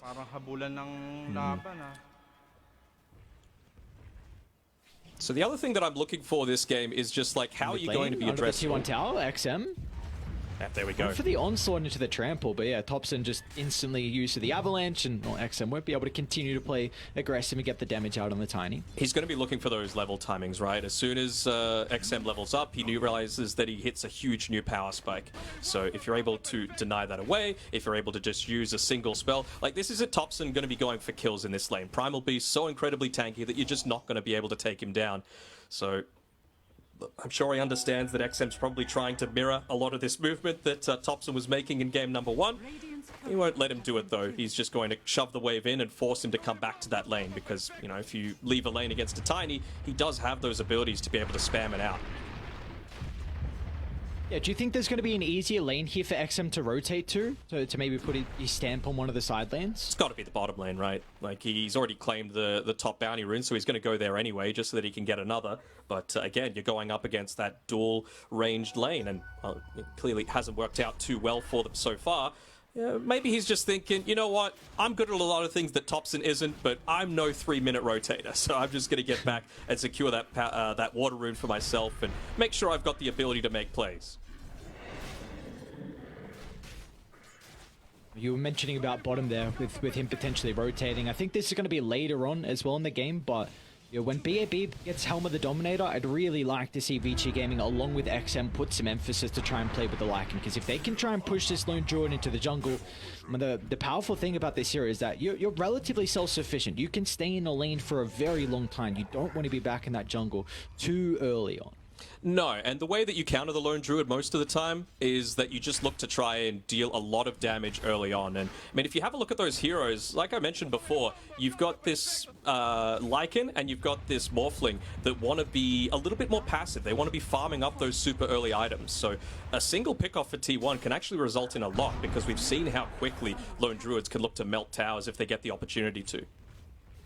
And I think that's a scary thing here. Like, both sides have capability to be able to take towers incredibly early on and hit a very, very early kind of mid-game timing. Just comes down to who's able to get out of the laning stage. And at the moment, it looks like we're pretty even. Erica is in fact struggling. I mean, the panel was expecting this, but kind of the change that we're seeing with the Nature's Prophet being able to match up into him. He did go for the 2 points in the attribute shift, though. And he did already use his waveform as well, so they are very capable of just tossing that Sprout onto him and getting a few free right clicks in. Let's see if... I wonder if Whitemon's going to look to try and toss down an Observer Ward deep into the lane, just to make sure that he's able to get that glimpse off if he goes for it again, or even just preventing any TP rotations that might be coming in eventually for XM, but instead... looks like he might be eventually hoping to come up top, but Thompson's doing a very good job of continuously, like I was saying before, shoving that wave in. We have our first power rune spawning. Both sides putting a lot of emphasis, starting to rotate the supports. Looks like Zephyr's going to be able to snag the haze, so Thompson and XM won't get a free refill, of course. These are two heroes that we're going to see time and time again. Every 2-minute interval, both T1 and VG Gaming need to be keeping tabs on the power runes, because if you give one over for free to an active hero like this, then they are going to capitalize and get kills on the side lanes. Yeah, I mean, they're not quite ready yet on T1. You know, we were mentioning all of these heavy rotations coming through from Thompson as Zephyr underneath this tower. Hopefully he doesn't get body blocked up by Ana's Bear. It's not going to be like Cuckoo and his treants from the last game. But yeah, you actually do need, like, the item to start with. Hobson's in a bit of trouble. Eldict is actually going to look to the TPR, but XM has the onslaught to stop that. It's a big kill for them to find. Hobson, one more tick. It's not going to be enough, though. And XM doesn't have mana for the trample. It's going to be a long chase down. Can anyone help? Clarity popping. We'll see if he can catch back up. The trample now available here for XM. Hobson's going to toss as well if required, and... oh, alright. The onslaught, though. Oh, does he hit? Oh, just off the mark. Come on, give him the tip, give him the voice slide. I think it's probably on cooldown, otherwise he would have been able to claim it. But again, this is what happens, right? I'm sure someone would have loved to be able to come through and join that, but with the lack of lockdown that you've got, or the lack of control, rather, for that Lone Druid Bear, you just leave the lane for even a couple of seconds, and that tower's nearly gone on the top side. The rotation from Cuckoo with so much damage they're able to do to it. The Cuckoo's now back in the jungle, and you're giving Whitemon some solo experience, and somehow a Disruptor's already level 5, so an early Static Storm could be nice here for T1. Somehow, it's because he's a beast, my guy. Oh, I get it, Whitemon. The baller, look at him. The Ignition God. He's hit the Ignition. God. Honestly, the Static Storm can definitely catch them off guard if they look to smoke around with it. Oh, they got the DD as well. That's really big. So the two key power runes that you're hoping for, they're the two that have already spawned this game, especially if you're a Primal Beast, right? You want the Haste Rune just so that you're able to get a lot more of those Trample procs going, and Trample's damage is based off the amount of damage that you do as well, your right clicks. So double damage is going to do so much to be able to assist with that. See the first smoke out of T1. Importantly, the first movement from Thompson, they smoked onto the Observer Ward, so VG Gaming are aware of this. They're set up as 3. They can TP in as well if they need some extra numbers to try and help out, but look at the wrap around the clock where Cogs holds Frisk into play. Zephyr, a worthwhile sacrifice of his own life to make sure that VG Gaming will not retreat, but XM, he showed up to the party with a trample straight on top of Thompson. There's nothing that Arna's going to be able to do to keep his mid laner alive. That's just that little bit of a miscalculation, right? Not realizing, or rather forgetting that he might have that double damage available. I think be careful here on Erica. They connect with a Thunderstrike, and this time the micro is looking a little bit better, but still, with that waveform, able to get on away, but it's causing him to suffer in terms of that net worth. A lucky root coming through here from Ana. Will he be able to claim it? Again, he's praying. RNG, okay. Again? Hey, oh, XM? It looks like this is very awkward. Sometimes luck on your side. I just remembered Ana's Bear's name is a little It's a little interesting. Yeah, yeah. It's okay, it's okay. He's talking Shy away about the from it. range that it attacks from, you know? Right. Okay. Thompson again. I'll try and see if anyone from Vici Gaming wants to play top. One Like in this person with century. Arna. Yeah. Won't Go even- Zephyr. Oh yeah, gonna end up going good down. assistance there from Frisk. He knows that he's not able to just drop the, actually steals the Arcane Rune and doesn't feel too bad about popping it the Shapeshift as well because of the relatively lower cooldown. Is anyone going to be able to help Topson though? Ana's busy taking the top tower and you can maybe make the TP in here on Cuckoo if you're wanting to. Here we go. He's like baiting out for as long as he can. He's getting close to the tower. Finally, one person will TP in, but a little bit too late on Zephyr. He might have just TP'd to his own grave. Look at Arno, he says, peace, brother. Want nothing to do with his skirmish as XM gets the double kill, and this might be the tier 1 tower now. They've got no creeps, but BAB with the Helm of the Dominator, exactly what I wanted to see. XM playing with this timing on the Lycan. Yeah, but they're just saying, look, we might be giving up one, but if we can get multiple from it in exchange, then it's going to be well worth it. Static Storm's already been used, though, and Whitemon's completely out of mana. Unless they get another lucky root, he should just wave form away, never mind. Oh, still on cooldown, and he maxed all the way to strength, so had no more room to play with there on Erica. They've been putting a lot of pressure onto the Morphling. Top tower Almost being able to find multiple kills onto him, but that's his first death in the lane, and now this will open up the tower with the catapult timing, so tier 1, they're going to get another tier 1 tower to their name. And they've protected all of their own towers as well, which is the key thing too. It means that you're able to farm that little bit more greedily on the Nature's Prophet and allow the supports to take the lane a little bit, like Zephyr's doing now.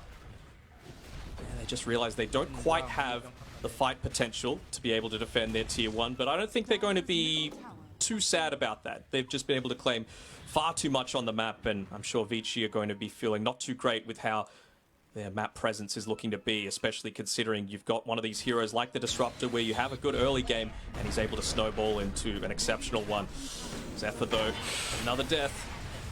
Oh, first might have to... Okay, never mind. Wolves are going to be able to cut through. When they are starting to connect though, Topson and Cuckoo hand in hand.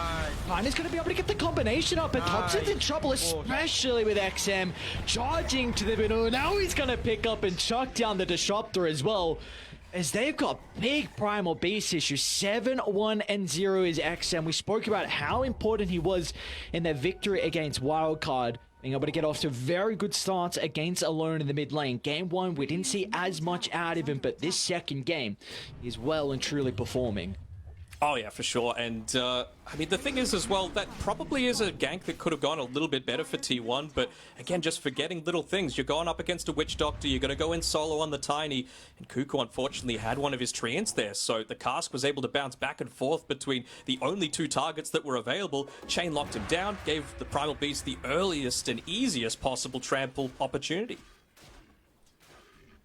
You do have that Deso though, coming out for Ana, so it's still one of these cases where Dire's top tower if they're able to win a team fight, T1 are going to be able to open up that map even further, and I just want to see how close they're getting to some of their other items as well. You know, Nature's Prophet, once again, going for the Orchid, realizing they are not quite as lacking in lockdown as they were last game, but it's still not looking amazing. Clockwork this time around going for the Vlads, Disruptor, just a little bit more survivability so you don't get those solo pick-off situations happening. So it really feels like T1, while they've been fairly aggressive so far, they're just a few minutes away. Topson, I feel like they're going to allow themselves to be a little bit more passive, get this extra 600 gold that they need, and then once it turns into nighttime, then start to make their move. Yeah, I think that's going to be the big thing here for T1 is how you're able to utilize his first blink timing from Topson. He's very close to it. It'll be an okay timing out of him. Of course, I mean, you take a look at his counterpart again on XM. We said how good of a game he's had, but I mean, the Primal Beast has a big advantage with how much farm you can find, and well, he's going to be further enabled now with an Arcane Rune on Primal Beast. So this is also BKB coming out in the chorus. So do we want to see Vici Gaming look to smoke? They are very close to the Helm of the Overlord as well. I feel like this is a big timing for Radiant.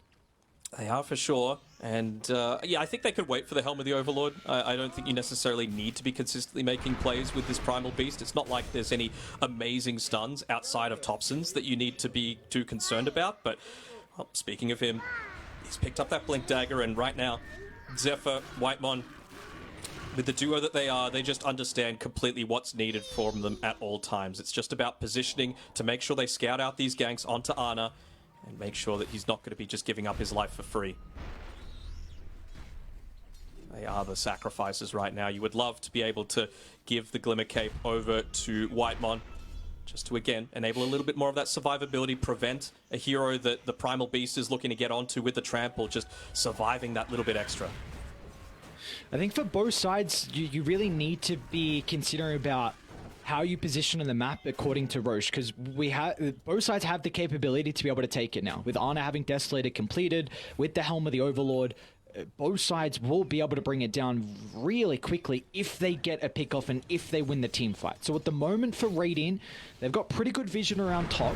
They might also be able to get a pick off as well. Look at this, Thompson and Whitemon top lane, but great reactions out of Erica. Attribute shift's going to be fast enough, and they're pinging. It's a window now. Static Storm on cooldown. You get to reveal the Blink Dagger as well onto Thompson. Well, they were hoping to catch them on Vici on the pure retreat through the jungle, but still under the cover of smoke. They might get them as they walk back to base, but it looks like T1 might just be a little bit too quick there and able to get out of dodge without losing anyone. Radiant's bottom tower is under attack. So now for Dire in particular, I mean, Ana's just taking a tier 2 tower down bottom. Yep. No glyph will come out as well, so this is really the big thing about... Oh, I'll hold that thought as top lane.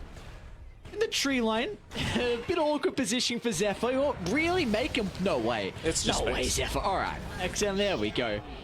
It's the pulverize, but like you said, it's just space. Ana's continuing to get another full wave down bottom. He's going to go back to the jungle and get more farm as well. And this is the important thing about Dire. You need to always have bottom shoved in if you are going to prevent a Radiant lineup from going and taking this Roshan. Yeah, they're going to see that the Earthshaker's down here. It's because he's so close to picking up the Blink Dagger for himself, and he's actually got it coming out onto the Korea now. They're going to go into Roche, and it looks like they should be considering claiming it, but T1 doesn't seem like they want to let that happen. You've got a rocket coming out from the base as soon as Zephyr respawns. They're going to scope this out, and they feel like they're ready to go. But who can get caught out on the backside by Frisk? We were talking about the win rate on this Earthshaker, 1 in 5, but can he make the big turnaround to change that? Smoke coming through. He'll start the fight He wants onto to make Ana. havoc. He's isolated from the team inside the river. He's going to be able to get the ultimate form off. So the bonus health, that might not be enough. It looks like Vici getting half the damage in. Frizz, he's done it. In with the Echo Slam onto 3. Your team fight secured. And Roche for the grand prize. Oh, not just the Echo, but the perfect Fisher block as well, making Ana feel like he could go off into that area to potentially get back to safety, but he just couldn't. He was completely locked in one place, and that's exactly where you don't want to be when you're going up against these heroes that if you just stand there, the Primal Beast is going to melt you. The Death Ward, it's going to do the exact same thing. So really just changing their fortune a little bit here on the back of one great play. Here we go. Fisher, perfect on point. Good reaction coming through from Ana to get the true form off, but it was just that little bit slow. The rest of T1, they were a little bit more focused on taking care of a sentry ward as opposed to helping their carry. And I mean, this is what's great about a Primal Beast, right? You just create all that havoc and give you that huge window of an opening. Woo! Back to live, Yang. I'm not going to be reacting too much to that one. I think one thing that was set up by that is... Did you look at Yang's camera as well when he died there? I did, just to see if there was anything. No, nothing happened, but I was just lane, like... XM. Okay. Glimpse into Static Storm with Ana hitting and Thompson as well for good measure. It's a big streak for them to find. It's going to be Whitemon that claims it, which is honestly not the worst. We can get towards these items. He's engrossing the Scepter. Yeah, they might go up high ground here. Alright. Why not? No Shapeshift, no Echo Slam. They're going to at least have to pop the glyph here. This is one thing that, again, T1, they just got to press the go button. And, I mean, there's not many better heroes to do it on than this lone Druid. And, I mean, this Fortify, it's necessary, but... I mean, it's not going to clear out that creep wave. You're going to be stuck down here on the bottom side for a little bit longer. They're going to look to wrap around through the Radiant jungle, perhaps get some D-wards off if they can. And if they can get a pick off, that would be even better for themselves. But, well, top side needs to be dealt with. Cuckoo, he's making the rotation up top, but I don't know if he's going to be able to DPS down this Ancient Black Dragon fast enough. Looks like he might just be able to. So I think one big advantage that T1 had in Game 1 was just the multiple ways they would be able to find information across the map. Of course, that Slark and really early gem pickup was a big reason why. Thompson. Lane, XM. Yeah, he's in a bit of trouble. Thompson just gets the toss away. XM want to play with the Pulverizer or the BKB as well to try and secure the kill. They just want more. Ana, or it's not one of these cases where you're baited by the neutral item, is it? Very nice. Quick fingers coming through from the Savage Roar, and he catches them on the wrong side of the Fissure. So, again, it's just about waiting for these little windows, right? Are you going to be able to get up into that next item? Do you have the burst damage to be able to take out some of these heroes? Because Lycan is essentially a walking Helm of the Overlord at this stage. He doesn't have too much more than that. And so if Thompson is able to get off that tree volley with the Aghanim Scepter that he's looking to pick up soon, then you can really take away a lot of the sustain that provides you, just in terms of the Vlad's aura. Ooh, the power rune's gonna go Thompson's way. Go himself out. And we do see as well Erica's game. He's completely stabilized after the kind of rougher lane that he had. Third in net worth. A big advantage over, of course, his lane matchup in Cuckoo. And he's closing into Ana's Lone Druid as well. So I've been very impressed with Erica with how he's been able to catch back up. Manta style into the BKB is going to be the next item for the Morphling. And how many times have we seen this on the Tiny as well? You know, you might have a pretty decent laning stage. You might know how to deal with the laning beast like the Primal Beast. But unless you're getting kills, unless you're farming heroes, then you have a much harder time. Sorry, from VG Gaming. Look at the wraparound. Thompson's going to get the initial jump. It's onto Frisk. Static Storm should be able to secure the kill, but T1, they got to get out. Thompson's getting stalked from the walls. So they're going to see Whitemon in the tree line, and XM should be fast enough to cancel that. That is one beautiful thing about VG Gaming. An issue they had in Game 1 is that they didn't have ways to gain information. This time you do with the Lycan Wall. So we see multiple times now they've been able to see out the positioning of T1's heroes. And you absolutely love getting that Bullwhip as well onto the Primal Beast. Not only can it speed you up, it also slows down the enemy, just enables that trample to be an even bigger deal to be able to take out these supports in particular. Even just tossing it onto the whipping the bear, right, means that maybe one of your supports is able to get away while they're going for this run at you style. Still though, it's a really good spot for Radiant to fight. They got a cliff ward still that scouts out all of T1. Oh, Frisk. They've only smoked us 2 at the moment. He's considering it. Cuckoo, don't group up. Oh, don't group up. This is going to be a big Echo Slam. Frisk is here with XM's follow-up. Oh no, they group up and Vici Gaming penalize them for that. Oh, I was just about to say that they'd been doing a really good job of just kiting out this Aegis, not losing too much, getting relatively even trades, but then that happens. Although, only about 15 or so seconds left. Aegis is going to be gone. You're not going to have that Echo Slam available in Thompson. He's only 300 gold away, but this is what Frisk has been dreaming of every single time he's been picking up that Echo Slamming Earthshaker.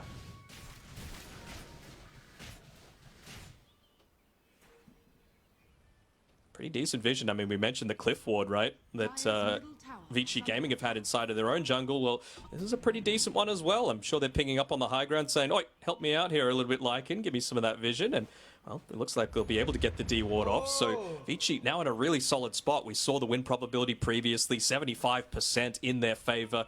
Each little pick off like that, especially onto the Tiny, is just going to leave them in a much better spot to be able to progress into the next stage of this game. Ana just level 15, not the highest. It really does feel like until you reach level 20 that you need to be playing very conservatively, off the map as much as possible. It's that minus 50-second true form cooldown that you're going around. BAB. That'd be big. Oh, there's going to be a lot of damage with the double blink. damage room from Thompson. Brings down the Lycan in our Frisk. Easy use of the glimpse back as well as T1. A successful smoke will net them 2 kills. And now this will give them an opportunity to try and get the map into a position, then get the economy back on their side. Again, they knew that they didn't want to take that fight on Vici, right? They knew that the Echo Slam was down, so as soon as you hit that timing, I mean, some of it is just great individual play from Thompson, right? The blink, as soon as he gets a glimpse of the Earthshaker, realizing that that counter initiation is going to be there to try and save the Lycan. He blinks out, he's able to land the toss still. Ooh, need to back away here on Erica, and looks like he'll be able to in time.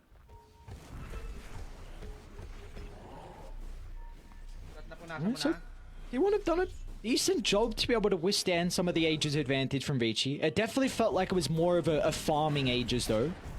As we spoke about Erica and his catch-up. Very close to the net worth of Ana. Even BAB is top of the net worth as well. So hasn't been able to get it too far out of hand. In fact, T1 actually dropped the net worth a little bit. I think, At one stage got up to 6,000 for Vici, but down to 4,000. So we do have no advantage now for Vici to play with. 1 minute until potential Roche is up. We're looking for a fight shortly here. We're still waiting for some items for T1 to be able to cut this lead even further.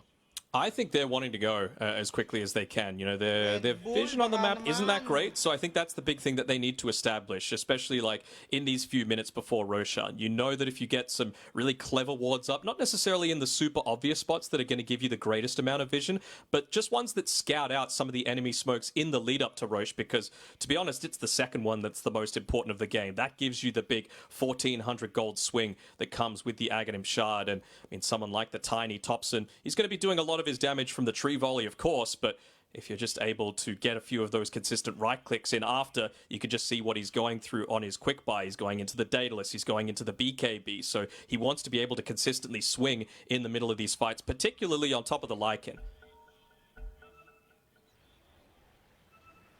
Well, you said Thompson has to be able to deal with the Lycan, but who does BAB have to deal with in these team fights? Who is he going to be charging down with his summons and with the shapeshift to try and take out of these team fights? I think you got to get the Disruptor down. I mean, that's really where they've come unstuck a lot of the time. Just someone being isolated. You've got two ways to be able to get that this game. Through the toss, through the glimpse, and if you're able to get rid of the Disruptor, suddenly one of those are gone. Disruptor's never going to be one to commit onto the front of the team fights, so they're going to need to go for a clever play, maybe using the Lycan Wolves in their invisibility to be able to scout out Whitemon's positioning. We see Whitemon is working on the Scepter. It's going to take quite some time. Unfortunately, no Philosopher's Stone for him. Get even closer towards that. So that's kind of a pipe dream with the late game team fights. That could be a big X factor for T1, but they're not going to have it for quite some time. So eyes onto this second Roshan. Both sides, once again, need to be considering how a team fight is going to look around it. And that's why Vici pick up the gem. They will now have pretty much full control of this top side of the map, which means that T1, they're going to have to smoke and place a ward down on a high ground as soon as they look to take a fight. Yeah, we've seen some of the issues with T1 in previous series, and they just weren't... They were like 5 seconds off dealing with the correct Aegis timings, with the Aegis expiring. This time around, I'm sure they've got it down to the absolute second of when that Roshan is potentially respawning. You just see here, Thompson cleans out the wave. They want to clump up together, potentially push in this one a little bit more because Lycan's doing a good job with the Ancient Black Dragon to make the commit onto the mid and top lanes. But they really want to get out on the map. They want to get the backlines. They want to try and disrupt Frisk and make sure that he's not able to influence the team fights like he has the past 2 times. They're going to need to get back now. Radiant are scanning. Good scan coming through from Vici, just preventing any kind of wraparound attempt. They see them with that Deep Observer ward outside of the base. Might be able to pick off this Ancient Black Dragon, or even get the pick off onto BAB. Alright, no shapeshift for a little bit. They're going to take out the Ancient Black Dragon, which is quite nice. Slows down their push quite heavily. Does Zephyr go for the hook? Not quite. Roche is up. If Vici don't instantly go to Roche, and that's going to be shapeshift on cooldown, and T1 could force a fight. And again, you've got the Rocket Flare being able to scope this one out. Their damage isn't amazing on Vici. Actually, the Rocket Flare is just a little bit short, but they're still going to continue backing off as they go for that 4-man smoke. Smoked. Yeah. Oh, did they do it outside the base? Okay. No, they saw the courier under the ward, so they know exactly, at least a roundabout position where they are. But again, shapeshift is not available for this team fight, so BAB will have difficulties of dealing with Whitemon. Thompson needs to connect with the rest of his team, though. Unless he's just here to shove out this lane, I think it's going to depend on what information Vici Gaming show on the map. Frisk, he is the one that they're looking to go for, and they're just trying to cheat out this team fight a little bit on T1. Find that next couple of neutral items. Tier 3 is a big jump up from Tier 2. So they've already gotten a little bit lucky there on Vici Gaming, being able to pick up the Elven Tunic. Perhaps Manfight a bit easier. XM mid lane, look at the hook from Zephyr onto 3, stuck inside the cog, so they've been able to isolate XM's Primal Beast. He's just able to walk away off the back of the BKB. Now he's got the regen rune. It might catch T1 off guard. As Erica, meanwhile, continuing to stack up the damage onto Thompson, stuck inside the middle. And Vici Gaming somehow lose no one. It was looking like a disaster start, but they'll bring 2 members down of T1, and now they can look to claim Roche. Oh, they will claim Roche 100%. I mean, what a hook shot coming through from Zephyr, but they just don't layer the Static Storm over the top of it. I understand the importance of being able to take out that Primal Beast. You know, he is such a big part of the front lines coming through from Extreme Gaming, but when you make take an initiation like that. All of Ana's damage is single target. You've got to take the opportunity while you can. Oh, lucky regen rune as well, man. The tree just misses as well, so he's able to re-engage comfortably, and yeah, that's such a big swing going in Vici Gaming's favor. Do you consider high ground now? I mean, we saw Vici just poke the high ground before, even without the Aegis. Now you've got second Roche, so I'm trying to... I think Agshard given over to Erica, and he's got the Aegis, the Immortal as well. Yeah, potentially, but I don't know if you even need to commit Erica for that purpose, right? You've still got Lycan, you've still got the Helm of the Overlord creep that's going to be able to do it, and eventually Thompson's going to run out of trees to be able to toss at these waves. Look at this bottom player. Okay, this is interesting from T1. Whitemon playing with Ana. The Rat Dota, they're just trying to see if there's any TPs back that he just glimpses them straight back, and they look to get the advantage there. Frisk with the ward. They see exactly where Ana is. TPs are starting to come through.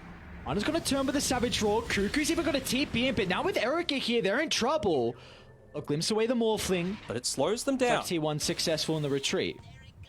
Oh, Zephyr is trying to find that pick off, but he was just off the mark with XM there, so wasn't able to find vision of the Primal Beast. Could have potentially gone for the hookshot play, assuming that the rest of the team would have been able to connect. You've got a Nature's Prophet. He's able to get there really quickly. You have Thompson. So if they could have found a 3v2 situation, that's a big bonus, but Zephyr, hookshots all the way to the creep wave. All right. Cute little play.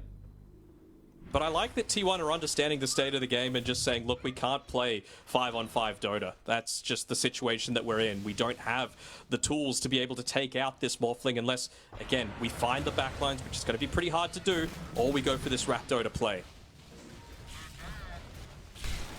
Just trying to keep them away. Trying to stall out the game. Interesting. Yeah, it's possible. Again, Whitemon's playing alongside of Ana, and they're going to force a glyph out. It's something. Nice scan. Very nice scan from T1.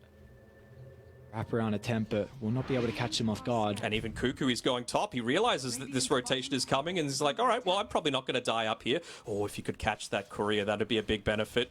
He's just going to let the boys do the work. Unfortunately, it's not the old Aghanim Shard. Otherwise, that Tier 2 tower was probably going to be going down, right? They just used the Tier 3 fortification. So they wouldn't have had that multi-shot to be able to take out any sort of wave that's pushing in on the top side. So T1 weathering the storm. Yeah, we see how difficult it is for them to siege into this tree volley. It just clears the whole creep wave and pretty much all the Lycan summons minus the Helm of the Overlord. And some of the issues usually with Tiny's defense is you don't particularly have trees to play with, but you've got Nature's Prophet. Just chuck down all the sprouts, so it really will be difficult, honestly, for Vici to siege up this high ground. You can't just hope that the trees are eventually gone. No, you can't indeed. Ana has to be a little bit careful with where he's positioning right now. There aren't too many people showing on the map, but they just walk underneath this pretty obvious observer ward, so T1 going to have full understanding that they're clumping around here on the high ground region. And they are doing an incredible job to split up the map. Look at them again. Even Zephyr's just cutting mid. T1 doing everything right. Finally, Vici Gaming, they might have an opening. Tier 2 towers claimed down bottom. Considering about walking up. They've still got the glyph. Tree volley up and available again. Thompson's making sure that he can be as far back as possible. And there we go. Wave cleared. Okay, well, now you can deal with Helm of the Overlord. You get a couple crits apparently, so oh, very cool. Titan Sliver Tiny.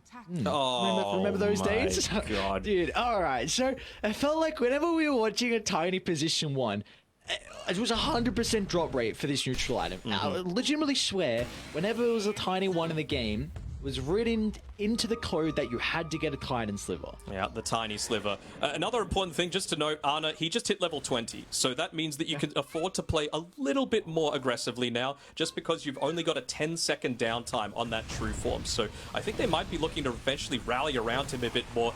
Not if you're losing this and it's a 5v4 fight, though. Ana, again, just TPing around the map, trying to get that next little bit of farm. He's going the old Gunner build, maxing out the Wraith Bands, looking to buff up his own survivability as well as the damage of the bears. So if this continues to be an issue, which I imagine it's going to be for Vici, you're going to have to look to itemize it to address the split push, whether there's some some stuns to be picked up or some extra mobility to be picked up, even some Tinker wards as well, because that's a full 5 minutes of the Aegis that Vici pretty much get nothing out of. They might at the very end of it, ironically, though, right? You don't have many trees to play around there on Thompson, so this Ancient Thunderhide might do a good amount of work. Do they get the crits this time around? And they do deal with the creep. Well, XM. He's it deep. Good, quick Orchid coming through from Cuckoo. Okay, well, I was going to try and fluff himself away. They're going to glimpse him back inside the base.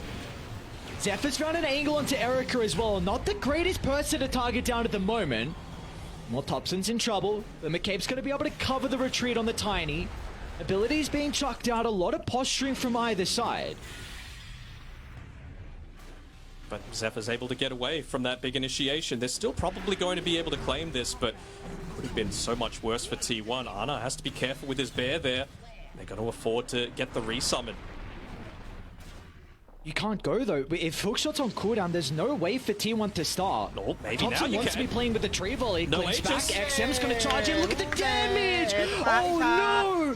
Erica doesn't have an opportunity for the accurate shift. They clean up too. XM stuck inside the base as T1. Beautifully done. The cogs to push him out so he couldn't find the bonus strength to stay alive through the damage from Thompson. This is what they were so anxious about. They were just worried that they have this potential to be able to defend inside their own base. They thought that they could wait it out, but it's actually once the Aegis is gone that they look to go for that pick-off attempt. Obviously, oh, Frisk on top of Cuckoo. Is he able to claim this? He's got the double damage, so maybe. Cheeky little plays here. Look at, look Thompson's at, catching it. Yeah, he is. Oh, what's going on? The Hex. He went back to Cuckoo, thought he was going to teleport. They cut him off. Another kill for T1. 50 seconds without the Earthshaker. They're going to be able to force a buyback, maybe. And Frisk has been vital to the 5v5s on Vici. And this would be another important glyph being used, but it's not going to stop that bottom lane. So Ana just connects on through. He's got the AC as well. So the big thing that prevented Thompson from doing even more damage in that previous fight. Oh my. Yeah. Just max the weak stock there. Oh yeah, and they're going to back off entirely. They don't want to again take this 5-on-5 fight. They want the isolation. Good glimpse coming through. Are they going to be able to catch out anyone? Doesn't seem like that's the case. So they're just being played with right now on Vici Gaming. Double buyback out of Vici.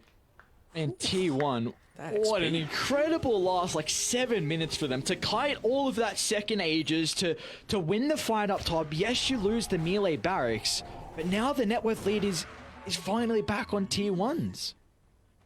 You think Ana could sell those 3 iron branches in his backpack? I mean, they're kind of just sitting there doing nothing. A little bit of wasted XP. He's no stranger of selling items. It's good luck. It's for good luck. Sure. Let's go with that. You got the Daedalus now on Thompson as well, and he's going into the Wind Waker. I mean, it does kind of feel like it's the clutch late-game item of this tournament so far. Oh, wow. All right. And I hope they give a little bit of farm to this shot, though. Ana just yoinked Whitemon's creep wave. Pretty close to the Scepter, which really could turn a team fight around if Vici Gaming are not aware of this. Someone has to deal with the spot lane. Yeah. Drone push is pretty far. You can't just leave bottom now completely open. It's going to go into the Abyssal Blade next, but I mean, if it gets super late, Lone Druid still can be relatively scary. You've got a Lycan, you've got a Primal Beast. Got a BAB by the triangle. A beautiful catch from Zephyr, but the Sprout pushed him out. What is going on in this game? Oh my. We see. Ichi, they're going to look to smoke up and catch him on the retreat. T1 though, great read from them, looking to back all the way off. They see no one farming the triangle, they see no one inside the base down bottom looking to set up to address this pushing lane. Wonder what Cuckoo's going to go at level 20 as well in terms of his talent. They've only got the 1 Force Staff so far that would be able to assist the Morphling if he gets caught inside that Sprout and is just completely rooted, even through the BKB. We kind of see how the map controls change now with the gems being picked up from T1 as well. A lot of the wards are staying up for a little bit longer, and for Vici Gaming, you cannot leave this top jungle, but you're going to be forced eventually.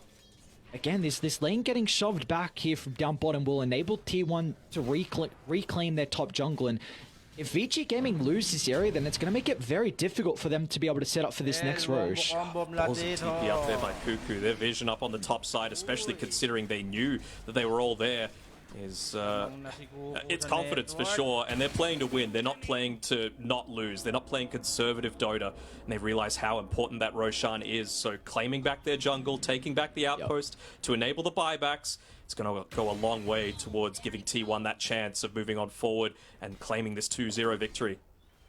So now it just comes down to the micro from BAB. If he's going to be able to somehow get the Wolves to the backline and scout out some of T1's heroes, because they have no wards to play with. They need to use the Wolves, or they need to use a creep wave to catch someone off guard. Don't even have a healthy Overlord creep to be able to play with either. Pot of lane, there's an Arcane Rune. So if someone's able to claim that, that would be a big benefit for them. Division, they see XM. The T1 going to move to the triangle, the Rocket Flare as well. XM, they're running straight to T1. XM's not going to be ready. That's an Aghanim Scepter Static Storm. There's going to be no BKB to protect him. Does have the Can they buyback, continue though? with the team fight though from VG Gaming? Erica's going to try and pummel into Ana. Echo slams out from Frisk as well. It's going to lock the low druid into place. Is Erica starting to stack up the damage, but they don't have detection. Ana protected inside the Glimmer Cave for the moment, but XM charges into the middle, gets the Pulverize out as well, but Ana is still slipping away. Finally, they're going to be able to bring him down. They'll deal with the bear that provides the damage to get rid of the carry on T1, and they'll find Zephyr as well. Erica with the triple kill, and Roche is up for grabs. Oh, they were just banking on the fact that he didn't have the buyback there on the Primal Beast. It really does feel like they would have been able to take that. Oh, they actually go for the charge in. It's got the BKB available. The damage coming through from Erica is too goddamn fast. The Glimpse will buy him some time. Hobson will TP out. This is now Roche completely free for VG Gaming. Third Roche of the game. Aegis Cheese and Refresher Shot. All the components going the way of Radiant. I mean, it's great to be able to find this singular pick-off, but it really does feel like they needed more. They needed to be able to claim more. It was a fantastic Maledict coming through as well here onto the Lone Druid. It did a ton of damage, but look at how tanky he is inside of that True Form there with the AC, with the Wraith Pact placed perfectly by Zephyr, but it's just a Morphling taking an extended team fight, the buyback with the BKB coming through from XM, and they end up killing the bear instead. That's what kills Ana at the end of the day, just the damage that it does, so they get double value out of that kill. You're not allowed to do that. You're not allowed to come and kill my Primal Beast. You've got the DD on Erica. Looking to push up onto that high ground. They're not going to give them the opportunity this time around, but they've got all of their ultimates available. Oh, this would be a big Thompson, he's going to get blown up. Oh, the damage coming through from the Morphling, thanks to the power rune, will force a buyback out of Thompson. The Hex is there as well, might catch him off guard. The fault from Zephyr, they need the damage, and it'll come through thanks to Ana's bear. The Static Storm's ready for round 2. T1, they can turn it back around here. The tree volley pummeling through. Thompson's going to jump into the middle as well. They brought down Erica, and now VG Gaming need to get out. But can they cover the retreat? Can they cut their losses? They want XM. They want back prior. The Primal Beast caught out inside the lane. There's nothing VG Gaming can do to keep alive the position 2. Frisk will jump in. A Hail Mary play. It'll buy enough time for XM to play around with the cheese. He's not going to be able to onslaught away, so instead it's going to look to try and get as much damage and take Whitemon into the grave with him. But that will not be the case as T1 protect their captain. They protect Whitemon, but Frisk will finally get the finishing blow. T1 also catch up to him nonetheless. Some crits raining down thanks to the tree volley. And T1, a big opportunity for them to walk it down mid. Zephyr just yoinks away the old Arcane Rune in front of Thompson. I'm sure he's a little bit annoyed about that. And Zephyr, you can see him there. Yeah, don't worry about it. I'm going to make the big plays. I got my hook shot coming off cooldown in a couple of seconds because it was that initiation. He's got the Aeon Disc to be able to play around with. And he can look to find that backline, create that havoc so that you don't have the ability to turn around and show the continuous strength. This is a really big fortify as well. They will not get the refresh on this one. And they actually get this buff too. Have they thrown this? This is 2 lanes of racks, man. All the other lanes do kind of need to be addressed from T1. You do have respawns coming up as well. Alright. This is playoff Dota. This is what happens, right? People get nervous. People make mistakes. Big plays can happen. Look at that. They were able to get the kill. Instant buyback onto Tops, and he was ready for it. He realizes how important his damage is, and it was that leash that I was talking about, right? The level 20 on the Nature's Prophet. They dropped the Wraith Pack totem right on top of his head, so there's not the turnaround potential. Even if there's an amazing Blink Echo Slam to come through from Frisk, it wouldn't have done anything. It was on cooldown anyway. So T1 and high ground defenses, huh?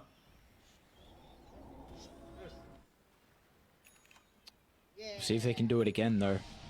It's a big question.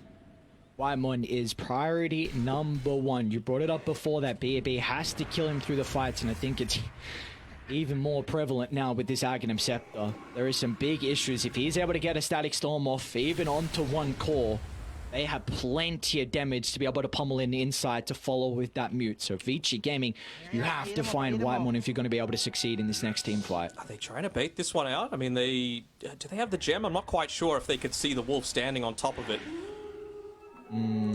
Yeah, Zephyr and Whitemon got a gem. Yep, they're just wanting to make sure that they are instantly moving forward. There's a lot of heroes clumped around this high ground area, but no one's got vision. It's just Zephyr flying around on his jetpack to try and give that understanding. Oh, just so close, and he does eventually ping it out. I was worried that that gem wouldn't have been able to catch him there. They're walking around underneath the outpost, so that's going to reveal their position. Cuckoo up top. He's having to deal with this top lane continuously pushing in. You have some pretty big level 25s for T1, however.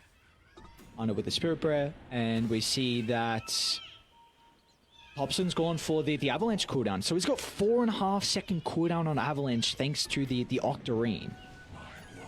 Love to see it.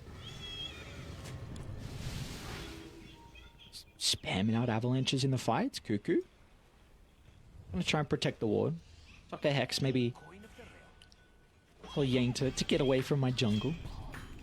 Nice little bits of extra damage about to be coming out soon from XM on his Primal Beast. Aghanim Scepter, I believe, was coming out on a courier, unless I'm mistaken. That's completed. Yep, so there's nothing amazing to break so far this game. I guess the Demolish and the Root is going to be kind of nice, so you're able to man-fight a lot more into that Lone Druid. They might just look to turn onto the Bear and have him maybe not know that understanding. I mean, Ana, he's been spamming games, you know, literally 200 plus in the past couple of weeks, 10 games a day, but you know what, Primal Beast Ags, it's a relatively new thing, so in these high stress situations, that's the sort of thing that can slip your mind.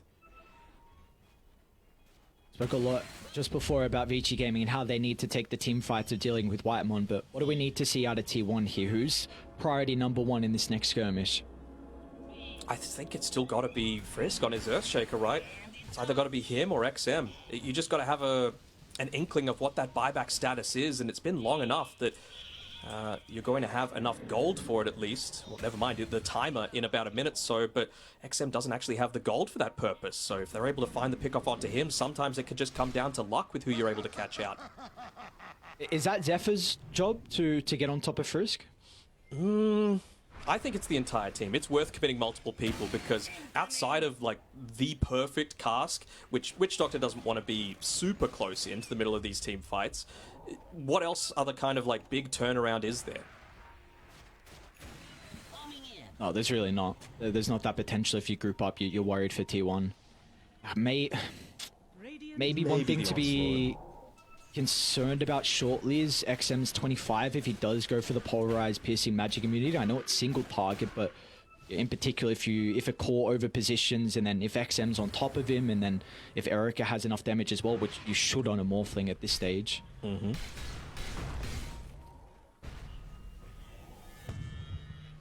They could have multiple leashes. Have they addressed this Force-Staff situation? Yeah, they have. So Witch Doctor, he's gone ahead and finished one up for himself. No one else can really look to go for it. You've got the Dragonlance on the Morphling. Yeah, but they've got 2 now. Previously, they just had 1. Erica, he's close to his level 25, and he actually sells the Dragonlance. I was wondering if he might be considering going into the Hurricane Pike, just because Clockwork, if he gets level 20, he could also look to go for that Power Cogs leashing units inside talent. Ooh. Said Erica. Swift Blink, and there we go. Level 25, so often we see the waveform charges, and that's going to be the case once again. So either side, it's like we're just stalling this one out. Getting ourselves set up for this next Roshan. Of course, Erica's still holding the Refresher Shard. No other components from the previous Rosh. Yeah, great farming in terms of the timing that it's going to hit as well. Right before this potential Rosh respawn, he gets the full Swift Blink and he has the buyback still. 50 gold surplus at the time, but it's a full-on smoke from T1. It's a great ward. It's a great ward to play with. Look at the jump as well. Thompson, They see him. he's pretty separate from the team. Well, they almost found They want Frizz. to go on this for Vici Gaming. Eric is actually going to waveform into the middle, trying to target down the Tiny at the moment.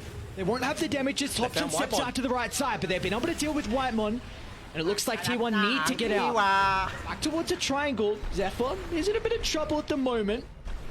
Hobson's also trying to escape, but no one will be able to catch up. Cuckoo's going to be able to BKB TP. Zephyr should tick out to the Maledict. He will die inside the base. So Vici Gaming finding both supports. Roche is up in a minute. Yeah, lucking out on T1 that time. If it was another fight that they lose right before the Roshan and it was super quick. Anna. Yeah, having to be a little careful here. Well, they know. They know Anna's here. He's alone. What can he do? He's going to have to get crafty to be able to escape. As XM onslaught to the right side, he's going to need help and he's going to need it fast. Maybe the bear can look to address the primal beast. They're actually going to turn to deal with Cuckoo instead. Stuck inside the sprout, so the waveform will provide the vision. Vici Gaming, they're still on top of Arna. BAB with the blink in. He's got an Abyssal Blade. Arna needs help. Thompson's here. He's going to try chucking the damage from afar, but with the BKB protecting XM for the moment, so the Savage Roar is not going to be an issue to push him away.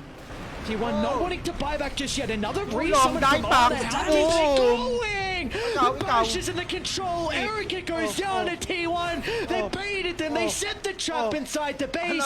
They'll be able to turn to Yang. He's trying to escape to the northern side. They'll finally kill him off in the tree line as Thompson gets the triple kill, and T1 all they needed was the buyback from Cuckoo. They do. They commit a few more, and this time it's when the Roshan's going to be up. They've got the vision. They've got the understanding that it's going to happen. Man, just that turnaround damage, the burst potential. They just kept kiting and kiting and kiting with how damn tanky. Frizz, you know, he's on the high ground. He just detected it. Very good. Oh, they got another. Doctor doesn't have his own force. Oh, very no, good. the worst sequence of events here from Another. Vici. He's now mid lane as well. Whitemon. He's got Erica. The Morph Link just brought back. Where's the control? Can Cuckoo get in range? Eric is not going to mess around. A BKB preventing the Hex coming out from Cuckoo, but that was almost the end of the game. Vici Gaming, oh my lord, glimpse of a TI just being taken away potentially. Going to commit fully with those buybacks. Someone's going to need to get back to base, or Cuckoo might just choose to stay here instead. Commit, take this Roshan away. Such a heavy buyback commitment and so much damage coming through with all those crits. Frisk, I don't know if he'll be able to get there fast enough this time. Oh, how quickly can they put stuff in their inventory? At the base, it's getting hit. Cuckoo's got to get back.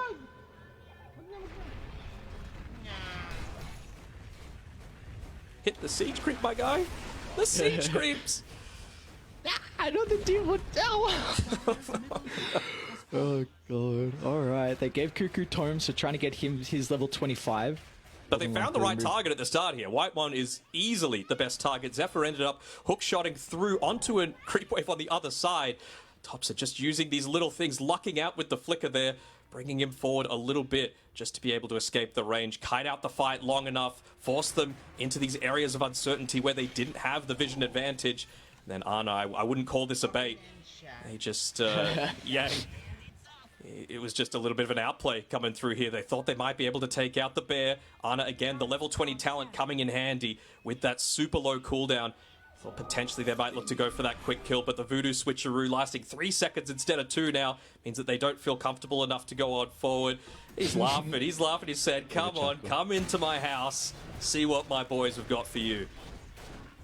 Alright, Vici Gaming, a game deficit in their hopes of continuing on in the lower bracket. 22,000 lead for T1.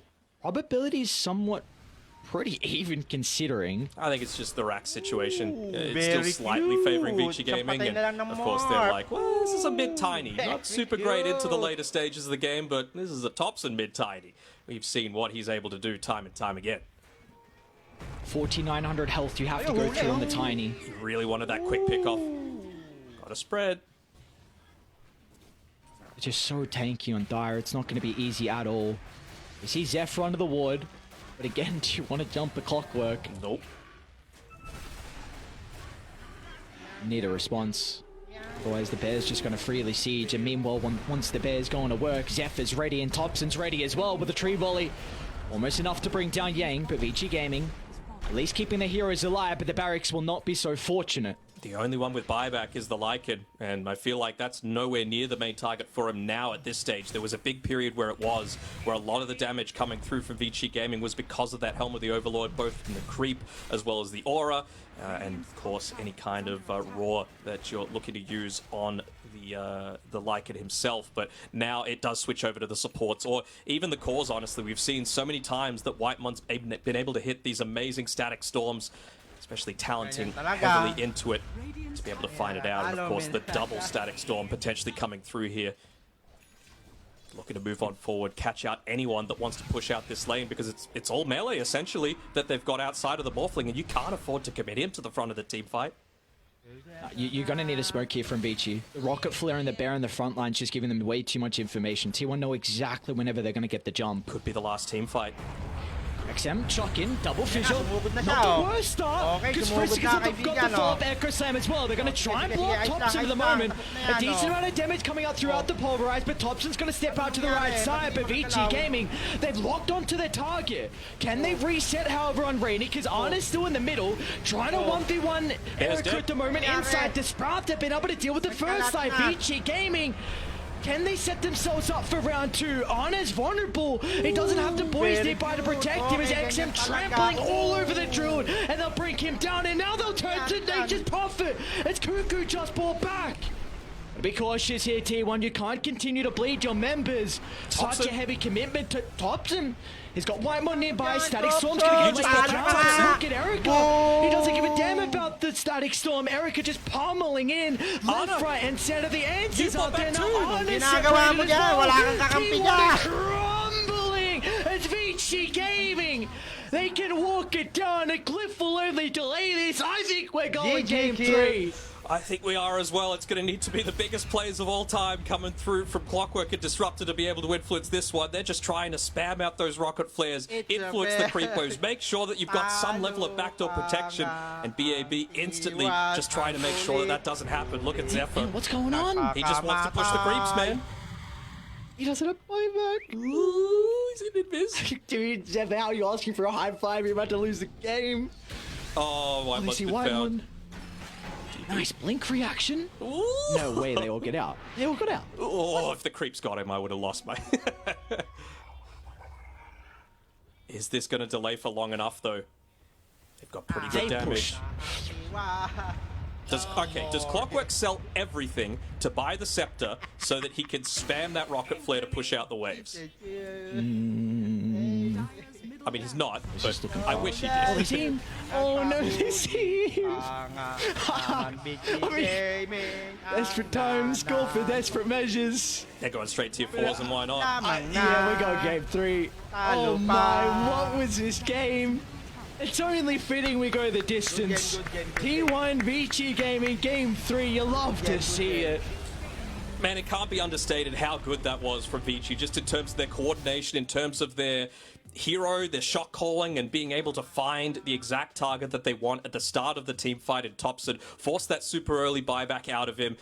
That was all under T1's vision. They had very little to play with outside of the Wolves just patrolling around in the team fight. So the fact that they were able to get that quick pick off, force that buyback where he's not able to quickly rejoin the team, and they just drop like flies one at a time. There's still smiles coming through from Kit Track, and, well, not so much from March there, but it's entertaining for us at least, because we're going to get to see that game 3.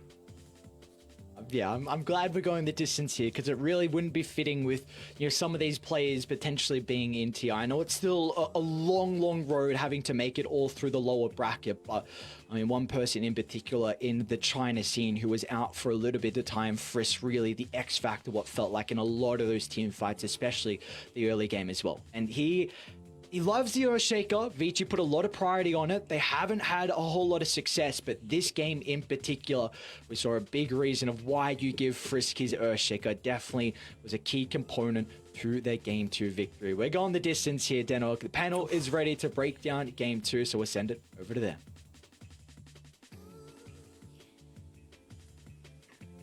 Thank you so much, Danog and Aries. Boys, I don't even know where to start with this game number 2. It was absolutely insane. From team fight to team fight, from high ground defense to the other Ancient. There was a lot going on. And I know that we want to start all the way from the beginning in that early phase. We said you have to shut down Thompson. You have to make sure he doesn't get a good lane. And Kezu, were VG able to do that and put T1 in a bit of a tough spot? Yeah, I mean, I feel like T1, like early on, you have VG like kind of run over Thompson so much. Like you can even see here, they were chasing him from the mid lane all the way to here to kill him. I gotta say that I did not like at all how T1 played their early game. And on the contrary, I think VG, they did a great job. They were talking about what we thought, you know, they should do by shutting them down, which was great. And then here, I want to highlight this clip, which is like, you know, you have this space where Shaker is gonna kill the Clockwork, and Frisk is very close to his dagger here. So what is gonna happen after this kill is that he's gonna TP bottom, and then we're gonna see his team in the meantime, in a moment, that they're gonna angle towards Roshan. And what's super cool to see in Dota sometimes are like these little plays that start combining together.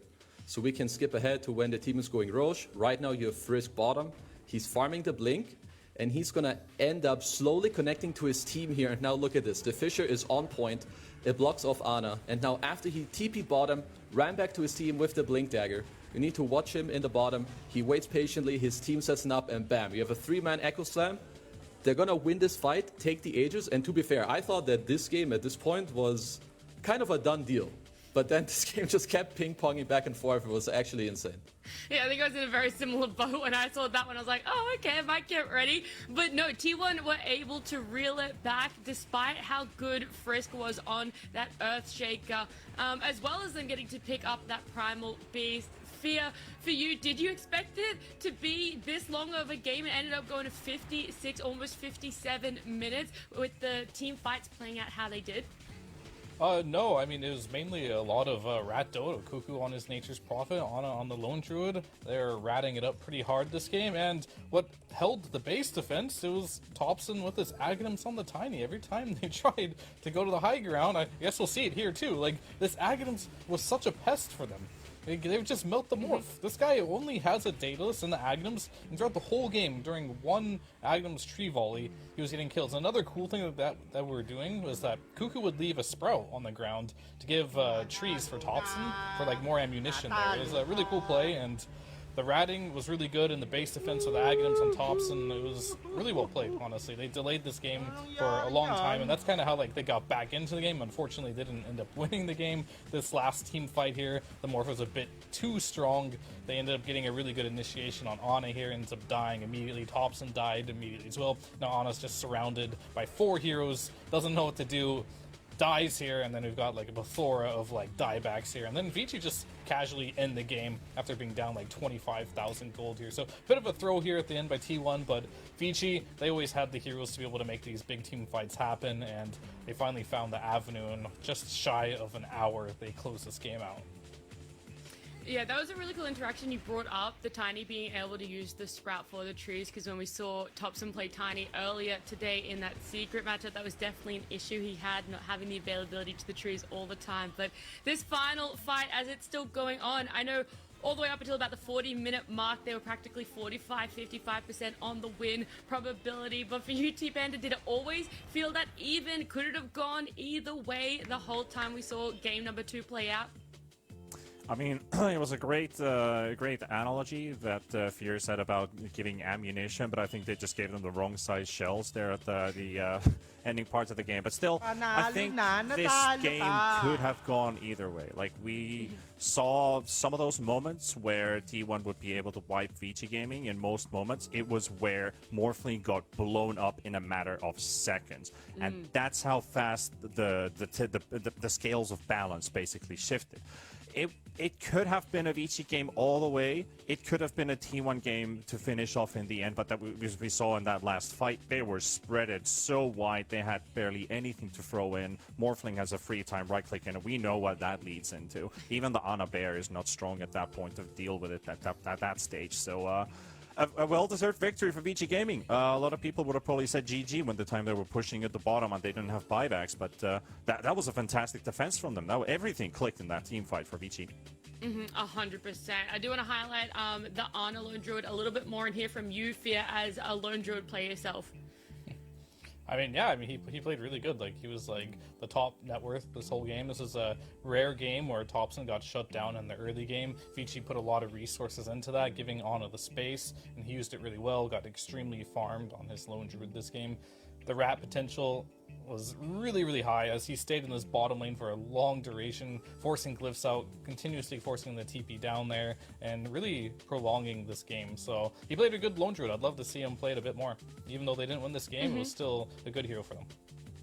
Yeah, definitely potential for it to come out again. But VG on their side, because they did win, Keza, who do you feel is going to be the MVP? Who stood out for you?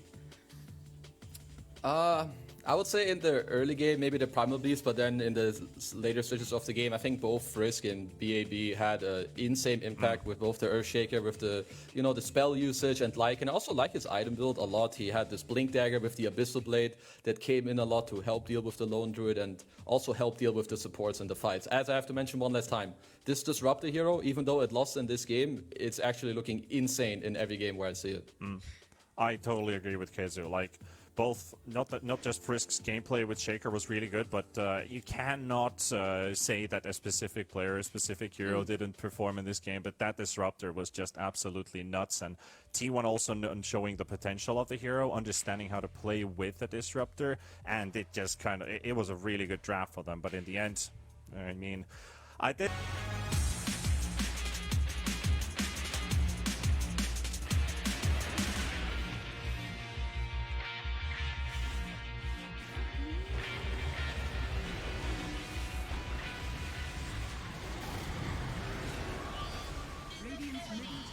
With our shields and our swords, we pave the path to victory. With our shields and our swords, we temper our courage. With our shields and our swords, we're making history. With those who make the game a reality, we're the Vanguard. We're with the best. Let's raise our shields.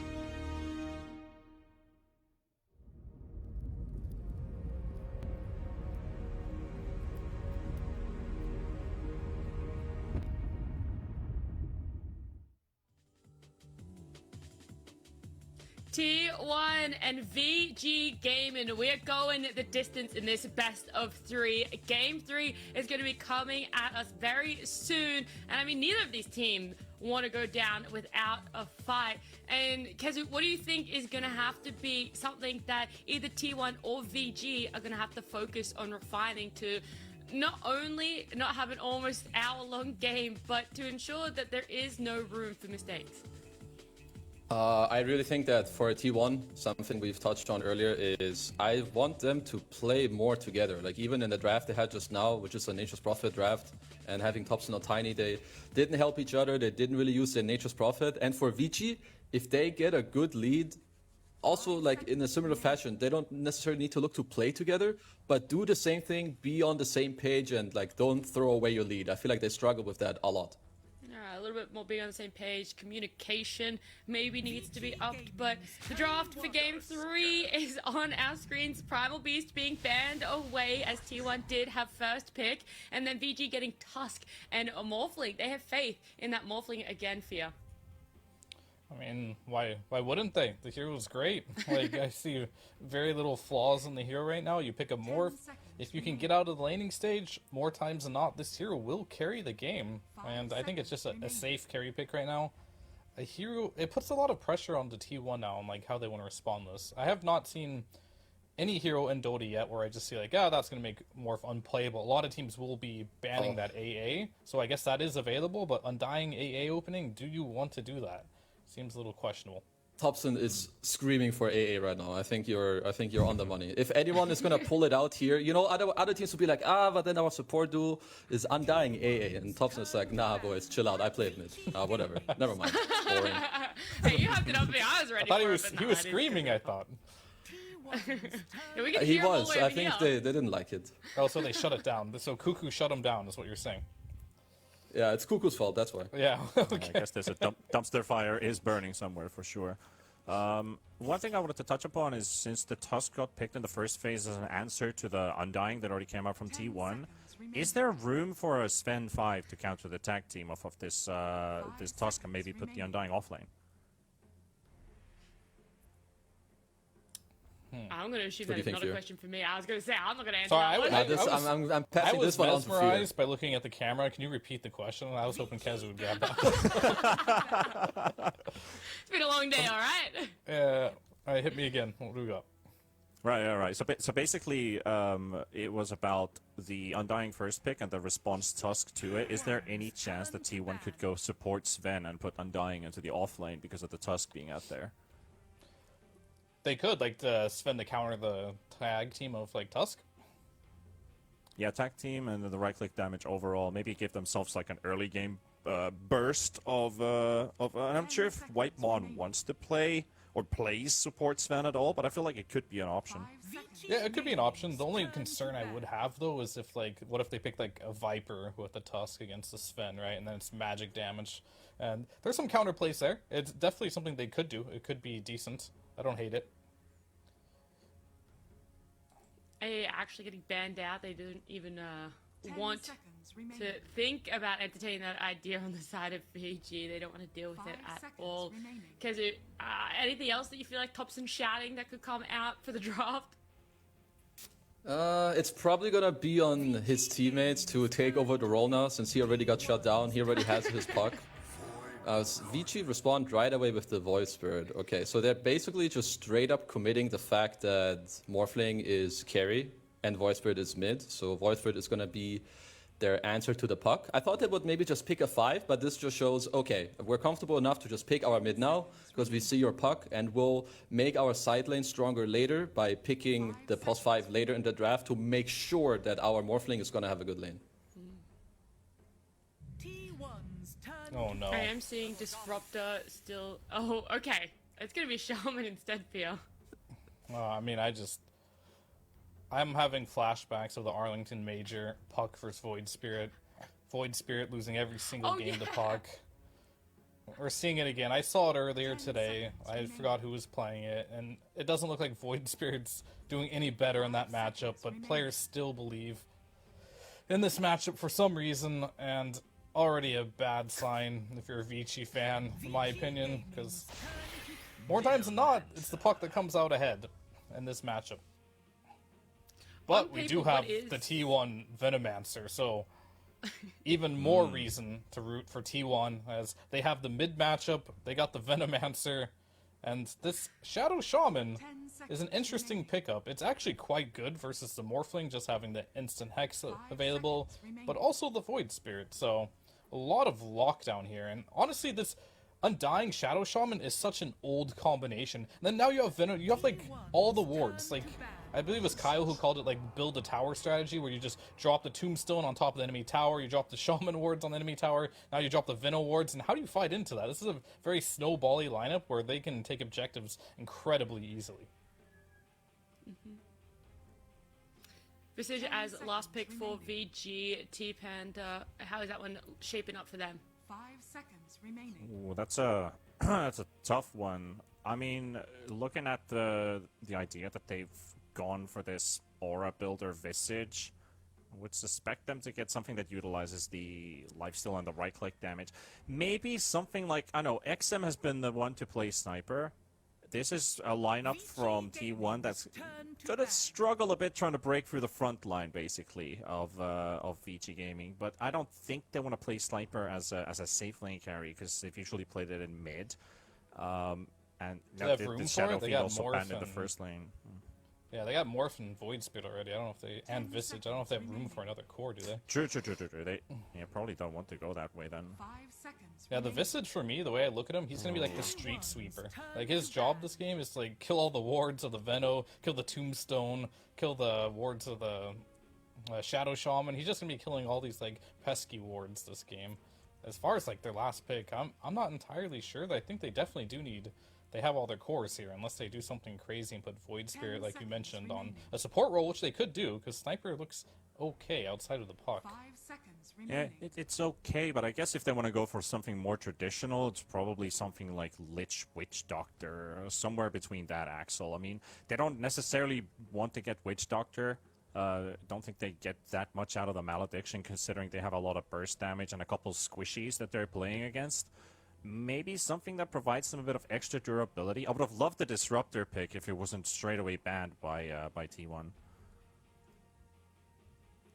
Yeah, I am a little bit surprised that that VG didn't put importance on potentially picking up that Disruptor, considering how well it was played last game. But Kazu, any thoughts on some final picks for them, especially on the side of T1? Because you're right, apart from the Undying, which will become tankier later, right now it is looking quite squishy. I mean, I kind of want them to pick a carry that matches, you know, the strength of their lineup in a way, like where you just have a hero. You're going to have this Venomancer or Undying. I don't really know yet who's going to be the core. I could see some merit also for Veno being core with Vessel, but I guess every time they have this hero, it's just a support. But all these 4 heroes, they want to fight early. So I would want Ana's hero to kind of, you know, join that timing with his team. A hero that can go into this timing, but then also like scale a little bit through the game later.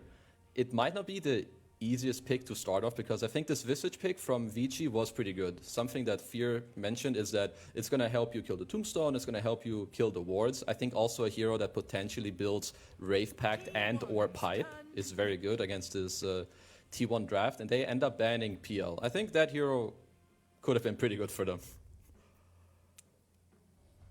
Is there anything else for you to mind as honest heroes? I mean, if they want to direct counter the Morph, there's a Drow, but the lane matchup for Tusk is pretty abysmal. I mean, I was going to say Bristleback is something that is good versus the Visage, but I don't know if it can carry the game. Yet again, in a position where they have to find a hero that can do well in the laning stage and also carry the game here. They banned the Sark's already banned. A lot of his comfort is gone. I wouldn't mind if they Lone Druid, I think, is what I would want to go here for him. Just have that ball up potential, add even more to the play. Just try to end the game early. Something along that could be very good for them. Gaming's turn to Faceless Void. Faceless Void. Void. Well, Okay. not a huge fan of that, but it's okay. It's okay. Like, so, like in this matchup here, like the Void, he can, you know, backtrack a lot of the harass from the Visage, but that does have a long cooldown. 10 seconds. Yeah, he's got a nasty laning stage in general. I think there's a lot of threat that comes with this Void Spirit and the Tusk roaming around the map trying to hunt for this Faceless Void. I mean, it's gonna be a bit difficult, but you're actually going to be pretty safe when you think about the Chronosphere. Like, you can actually make some really good plays with it. You kind of enable the rest of your team. Catching Morphling once is already enough. You can also blow up this Winter Wyvern. Could be nice. And Kazu, where do you feel like VG are going to have to go if they want to match the tempo for T1? And, you know, is Faceless Void that tempo hero that you were hoping for T1? Faceless Void was the type of hero where I was like, yeah, I think it's good for the T1 draft, but against Vici's early game and some of this laning stuff he's playing into, he's going to have to perform. Like, I think in a very good state for him to have a good game in this game. So it's good for their draft. Not that easy to execute against Vici. And for their +5, I feel like there's one route where you can either pick a +5 that gives you like a semi-save. I don't know if they've played Venge before. I don't know if it's the best pick for them, or if they still want to do some swap around where you put this Void Spirit to 4, which is what I feel like they will not do. But I feel like this +5 pool is a little limited. I'm not seeing a much better option here than this type of Venge where you just end up having a save. Yeah, and like Chrono counter or classic Faceless Void counter being the Venge would be true. Yeah, I just don't know how the lane, like, is Venge just going to suffer in the lane? a lot, but I was thinking that could be a possible pick for them. I'm also thinking Wyvern for some reason, or Winter Wyvern, could be something for them. Get a good setup with it. Yeah, I mean, I think They're the also going to be good. Yeah. Now select your But hero. Rubik, Say, they're going for a more teams aggressive practically route. using all of their reserve time. Wow. Rubik. So not going for the What we save, saying? going for more of the aggression. You can all of the spells you steal from Shaman are really game changing when you're playing Rubik. It's tons of lockdown. You can steal Chrono in some fights. There's a lot of good spells here you can definitely steal. So not going the defensive route, going more for the offensive route. So very interesting. Yeah. I guess mean, they're gonna copying T1's playstyle from game number 1.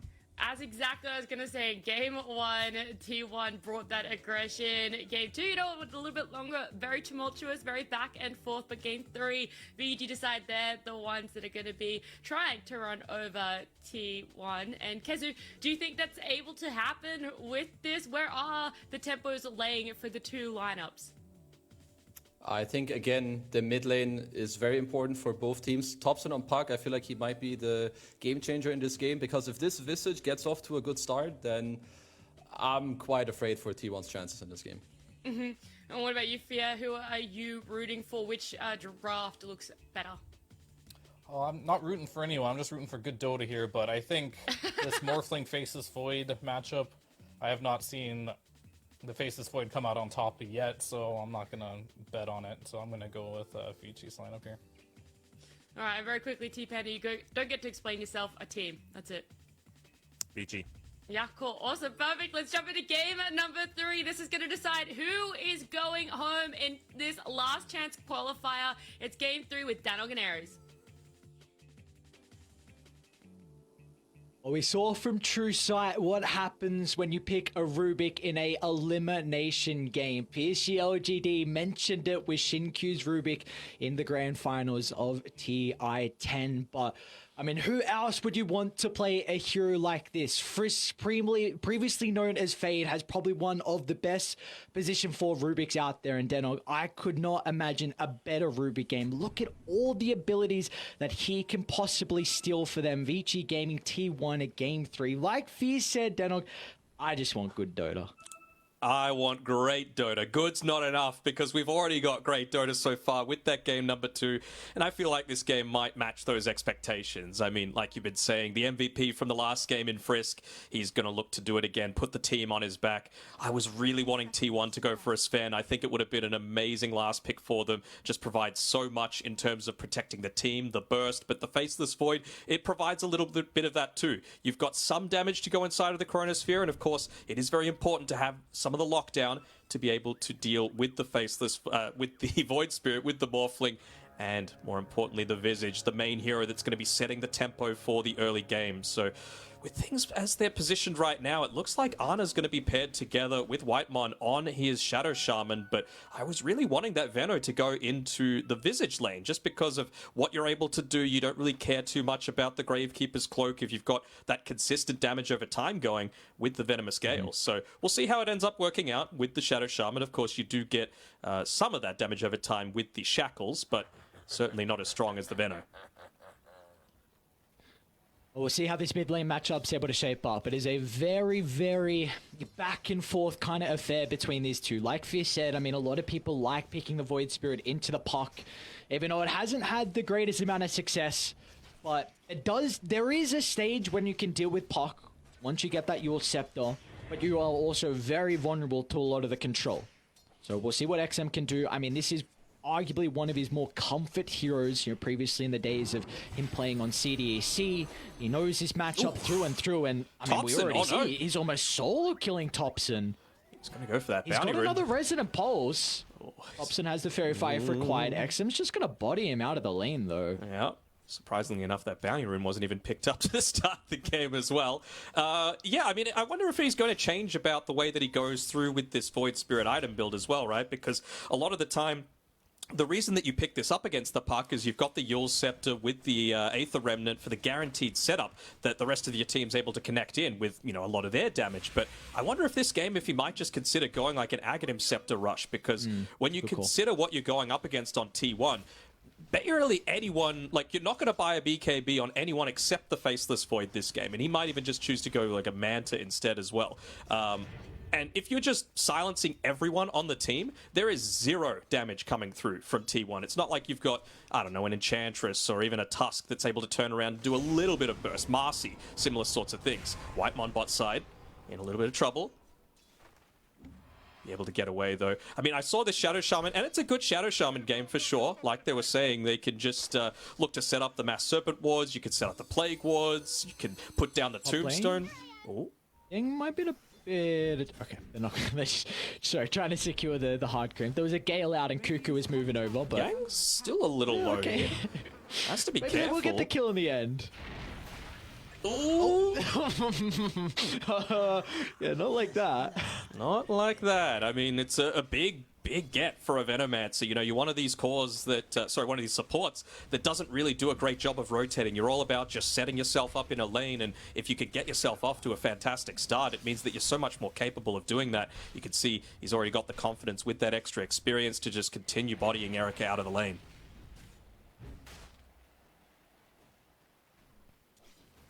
We did see previously, though, in Game 2 that even though Erica had a really rough lane matchup into the Nature's Prophet, Morphling has the capability to always catch up. Mid lane, XM, again, bringing Thompson down incredibly low. Is he going to go for it? I mean, it's Thompson. I was wondering if he might just jaunt there, but still a little bit too early for the puck. Might look to go and secure the bounty rune for himself again with having the lane pushed out, so... Nice little bonus coming through there for Thompson, being able to double up some of his mobility on the map, as well as not losing too much in terms of farm. It's a very similar game where we saw in Game 2, both these mid laners have a lot of priority, a lot of importance, I should say, on picking up the power runes. Of course, we're not there just yet. Bottom lane, Ana in some trouble. BAB wasn't able to get that second round of the Soul Assumption off. Ana quick on the fingers with the Time Walk. Gonna be another game, though, when we need to see the supports rotating to try and secure some of the runes here for XM along with Thompson. It's rough, though. Like, neither of them really want to be able to do it, and a Venomancer rotating has nowhere near the same level of impact as, you know, some of these stunning ones, the ones that can look to go for kills. I suppose Void Spirit's one of those heroes that, as long as you've got, like, a point in the Dissimilate, you're generally able to just get away from a lot of these ganks, but for now, XM, he's just focused on winning the laning matchup and potentially getting that solo kill onto Thompson. Nice block from Yang. Not going to end up ticking up to 2 points into the Gale. This time he's good. This time it was a nice shards. I think one thing I've always been impressed from in regards to the China region is their capability. They always like to rotate whenever their mid laner has level 6, and I think this is something you just mentioned. Like, you can't particularly on the Venomancer, well Vici can. So if your lanes are in a position where the equilibrium's okay, you can definitely consider about rotating Frisk and Yang behind the tower, because with that ultimate from XM, you could definitely blow off Thompson or at least force out a defensive coil. Yeah, I mean, you sure can on Whitemon, but the thing is, Ana's nearly died a couple of times in this bottom lane with Whitemon there. Erica's in some trouble. They're going to lay the Tombstone down. They can continue the dive. They've got the creeps, and Zephyr's even going to self as well. Frisk, I believe his TP got cancelled, so they won't have the Rubik to try and kill Zephyr. Now Yang, he's overset the mark a little bit. Was expecting the Rubik to get involved, but instead, it looks like he still ends up dropping. So we got some kills across the board. BAB kills off Whitemon, and Yang does still bring down Zephyr as well. I mean, that's kind of what you have to commit, right? You put himself a little bit further forward to be able to cancel that TP and ends up paying with his life on Whitemon. Death probably shouldn't have come from Zephyr. He just ended up taking, I think, 3 different tower hits with not being able to swap the aggro. Will get double bottle refill if he wants it, though. XM's going to get his own refill as well. So the kills on the side lanes will enable the supports now to rotate. Look at the importance in XM. There's the level 6 advantage. Doesn't have too much mana, so Frisk's going to give him a main go, but Thompson gets his own 6. Resonant Pulse going to buy him some time. We'll see if they got the magic damage to go through the Void Spirit. Shaman's going to hold him into place, but the telekinesis will cancel that. Instead, XM, he just jumps in. Why not go for the kills instead of going for the power rune? As XM, with the help of the support rotation from Vici Gaming, will find a double kill on the river. He'll even be able to snatch away the bounty rune as well. That's the advantage of having this Void Spirit there, right, with the 3 points of the Resonant Pulse. Big rotations just means more of that absorption coming your way. So it means that BAB is having a free time down bottom, and I really think, like Kesu said, this is a game-winning pick. I think there are some issues with your lane matchup into the Faceless Void, like Ana will have a pretty good time, but you address the Shaman incredibly well, who also addresses the Void and the Morphling, which is going to free their game up a little bit. They don't particularly deal with the push at all, so I think BAB is going to be a big reason of why Avicii Gaming can potentially take this game. Now, I have to say, I don't think it's a surprise to anyone that Cuckoo's been copping a lot of shit throughout his performances so far, but have a look at the net worth this game. He is doubling Erica's net worth on this top side, having a fantastic time and confidently just trying to deny away this entire creep wave. Yang might be forced to try and secure a few of these last hits for himself, but I mean, if you go too far forward, you're going to get denied and potentially still end up dying. I don't know if you can go for this kill. Cuckoo's just way too farmed right now. Topson mid lane. Cautious Frisk. Oh, he gets a telekinesis. So again, Topson forced to use a defensive coil. Is going to be able to sidestep the Remnant. Another round of the Astral Step from XM. He's actually going to jump onto the Puck's location instead of waiting for the Jawn. A tricky play to make. Puck always has that advantage, being able to go either way. Oh, it's so close, though. They're playing on the edge. Topson, I wonder if he's asking for a few more rotations because of how much they're emphasizing on Vici this mid lane. Doesn't look like anyone other than Whitemon is in a position to be able to help him out, and they're also pinging out the fact that you've got a Rubik to the right-hand side. Looks like they're going to secure that DD rune for XM. You can't afford to go for it, unfortunately. So this power rune now on XM enables him to rotate top, especially with a double damage rune. I don't know prior if they would have been able to kill Cuckoo's Undying. They're pinging but it. Now I think he can. Now I think he can definitely rotate. And well, he's going to go for Zephyr instead, as Yang having a 1v1 at the moment. They see him. Trying to at least hold Zephyr into place as long as possible so the rest of Vici can start to show up. Will not be able to TP out, of course, with the Adaptive Strike, and Eric is actually not going to continue the chase. Meanwhile, bottom lane, Topson, well, he's going to make his own rotation. They're on to BAB. This is a big pickoff if they can find it. Slowing down the Visage's game is incredibly important, and they'll do just that, not even requiring the Chronosphere and also getting the Familiars. Some free gold as well, yeah. Coming from the Familiars. Ooh, will they be able to finish it off? Nice. Very nice coming through from T1, and that is all of their early game tempo, right? Void Spirit, great at being able to gank and great at surviving in these big team fights and providing a lot of disruption. Still not 100% sure exactly about how XM wants to go about building. Doesn't have anything queued up just yet. I still feel like that Aghanim Scepter could be worthwhile. So again, that was a really big advantage that Vici were playing with, and the fact that Topson rotates and gets a kill. So now he's second in net worth, and you see the Void Spirit. Like, this is someone who really does have some difficult times at being able to keep up in net worth if your rotations do not pay off. Yep. It's the power of vision, right? They just de-warded what they had previously, but that Observer Ward paid dividends. It allowed Zephyr to make the rotation away. You caused 2 cores to follow you, and then you just TP out. You get the kill in exchange onto the Visage. You get the Familiars. You prevent your tower from being under threat. Like, big wins coming through here from T1, and Zephyr, he's even able to make the rotation to potentially help out with these 10-minute power runes. Gonna have the numbers advantage at the moment here from T1. Great use of the Hex. They might target down Whitemon instead, and well, yeah, they definitely will as soon as Topson jaunts away. Instantly Was able to goes at least for the invis, though. Wonder if they're going to look to make a play onto this Morphling who's farming up inside of his own jungle. They've got an Observer, but they don't have the Sentry available. Jen gonna... Oh, Smoke Day, he should know. They just caught him. Oh, that's so close, man. So Topson's still nearby. He's going to back off completely. But, I mean, again, look at Cuckoo. He's completely taken over this top side of the map. You've got the creep wave with the siege creep pushing into the tower. He doesn't even need to right-click it. He's just going to extend that net worth lead even further. Cuckoo's getting completely out of hand, and the counterpart here, BAB, also looking to try and take the bottom tower as well. They've got the catapult timing and the familiar, so it does look like either side are going to be able to find their first T1 tower of the game. Oh, I don't know. Ana's going to TP up. I was wondering if they might look to commit, considering you'd already dropped the Mass Serpent wards. You're probably going to be able to secure that one really quickly. But instead, T1 looks like they're keen to set up inside of the Vici Gaming jungle. Enable much more space to Ana to farm. They built up quite a net worth lead here. A targeting claim will drop it down to only 1,000. See what T1 can look to do. Are they going to consider about maybe trying to pressure this T1 tower mid, or are you really waiting for that next Serpent Wards to think about the next objective? I think you do need the Serpent Ward still. I mean, the thing is, I feel like you want to enable Ana to be able to take these towers outside of the mass Serpent Wards, but you're just not there yet, right? It's way too early into the game. So maybe once he gets a little bit more value out of the Midas, once he gets into the Maelstrom, and you can push out waves a bit easier, even the Mask of Madness potentially, that's the timing that you can look to go for that sort of play. But for now, you just got to wait for the Shadow Shaman, unfortunately. Oh, they're putting him out. The Midas. Thompson's coming with the haste, with the Dream Coil. Whitemon backing him up here. Kill. Goes to the T2 tower.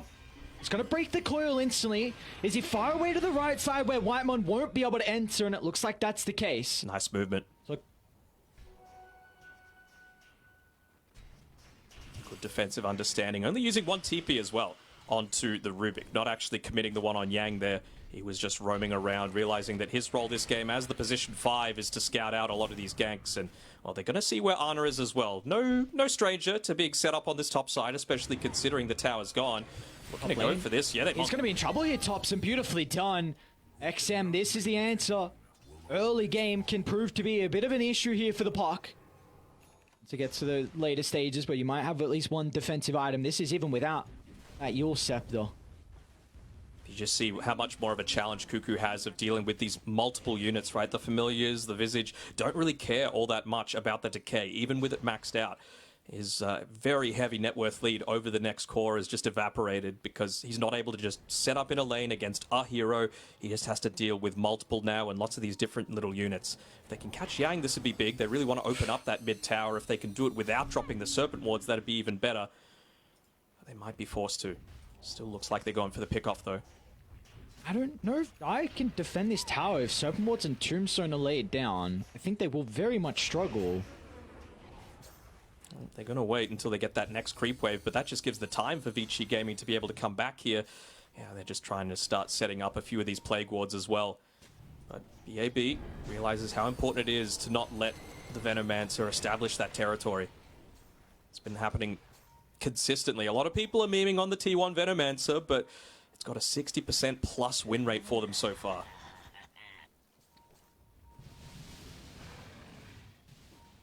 Smoke up, T1 unable to crack mid. Vici, they're going to mirror this. Look at this, either side. Pretty on point with their initial move. Expecting where the carries are playing. This is where the communication needs to come out. Ana, time walk forward. Uh-oh, Ana's in trouble. They found Morphling too, he though. Gets the initial stun. They're going to be able to follow up plenty of lockdown to bring him down. But meanwhile, on the opposite side of the map, T1, they will also be able to convert on their smoke. You would have to say that it's a little bit more important for... Yeah, B mid lane as well. Coils out. No hesitation with the use of the Poison Nova. TPs are starting to come through. They will end up losing the life for BAB. And they catch up to Yang, however. He's actually got a snowball into the middle. Has some familiars to play with. The stun. But the rest of the team, they're not here. Yang's going to try and chuck up Zephyr into the air, but the damage is not enough for just a toss. So a great play from T1. The sequence of events from them, killing the Morphling, and then taking a team fight under the tower where you can get usage out of the Serpent Wards for the kills and also the objective. I mean, the fact that they didn't need to commit the Dream Coil to kill the Morphling is the bigger deal, right? It means that they can use it onto that valuable tower. They can open up the map. Ana could start to get more value out of the Midas, farming a bit more greedily. It's very clear that they're just going for this 20-ish minute timing where they can look to push forward, probably level 2 Mass Serpent Wards at that sort of time. They're just going lane to lane, tier 1 tower at a time, play with the siege creep, see what you're able to do to open up the map and make life a lot more difficult for this Morphling. We see is just continuing to stalk. This Thompson and Whitemon's always going to be a difficult game for Erica. I mean, it probably will be forced into a Lincoln's as his maybe second item. Make an attempt onto Thompson. They know the orb was used prior. Might be an opportunity for them to secure the kill. Again, a defensive use of the coil. Whitemon stepping in. They get the control before the attribute shift. Thompson's going to jump back in for the fade ball. Oh no! High risk, high reward play, but it'll be Vici Gaming that comes out on top. And back to the river.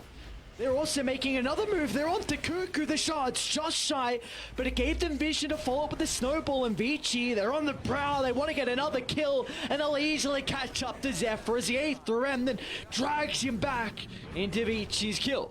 Oh, high risk, high reward is the perfect way to put that one.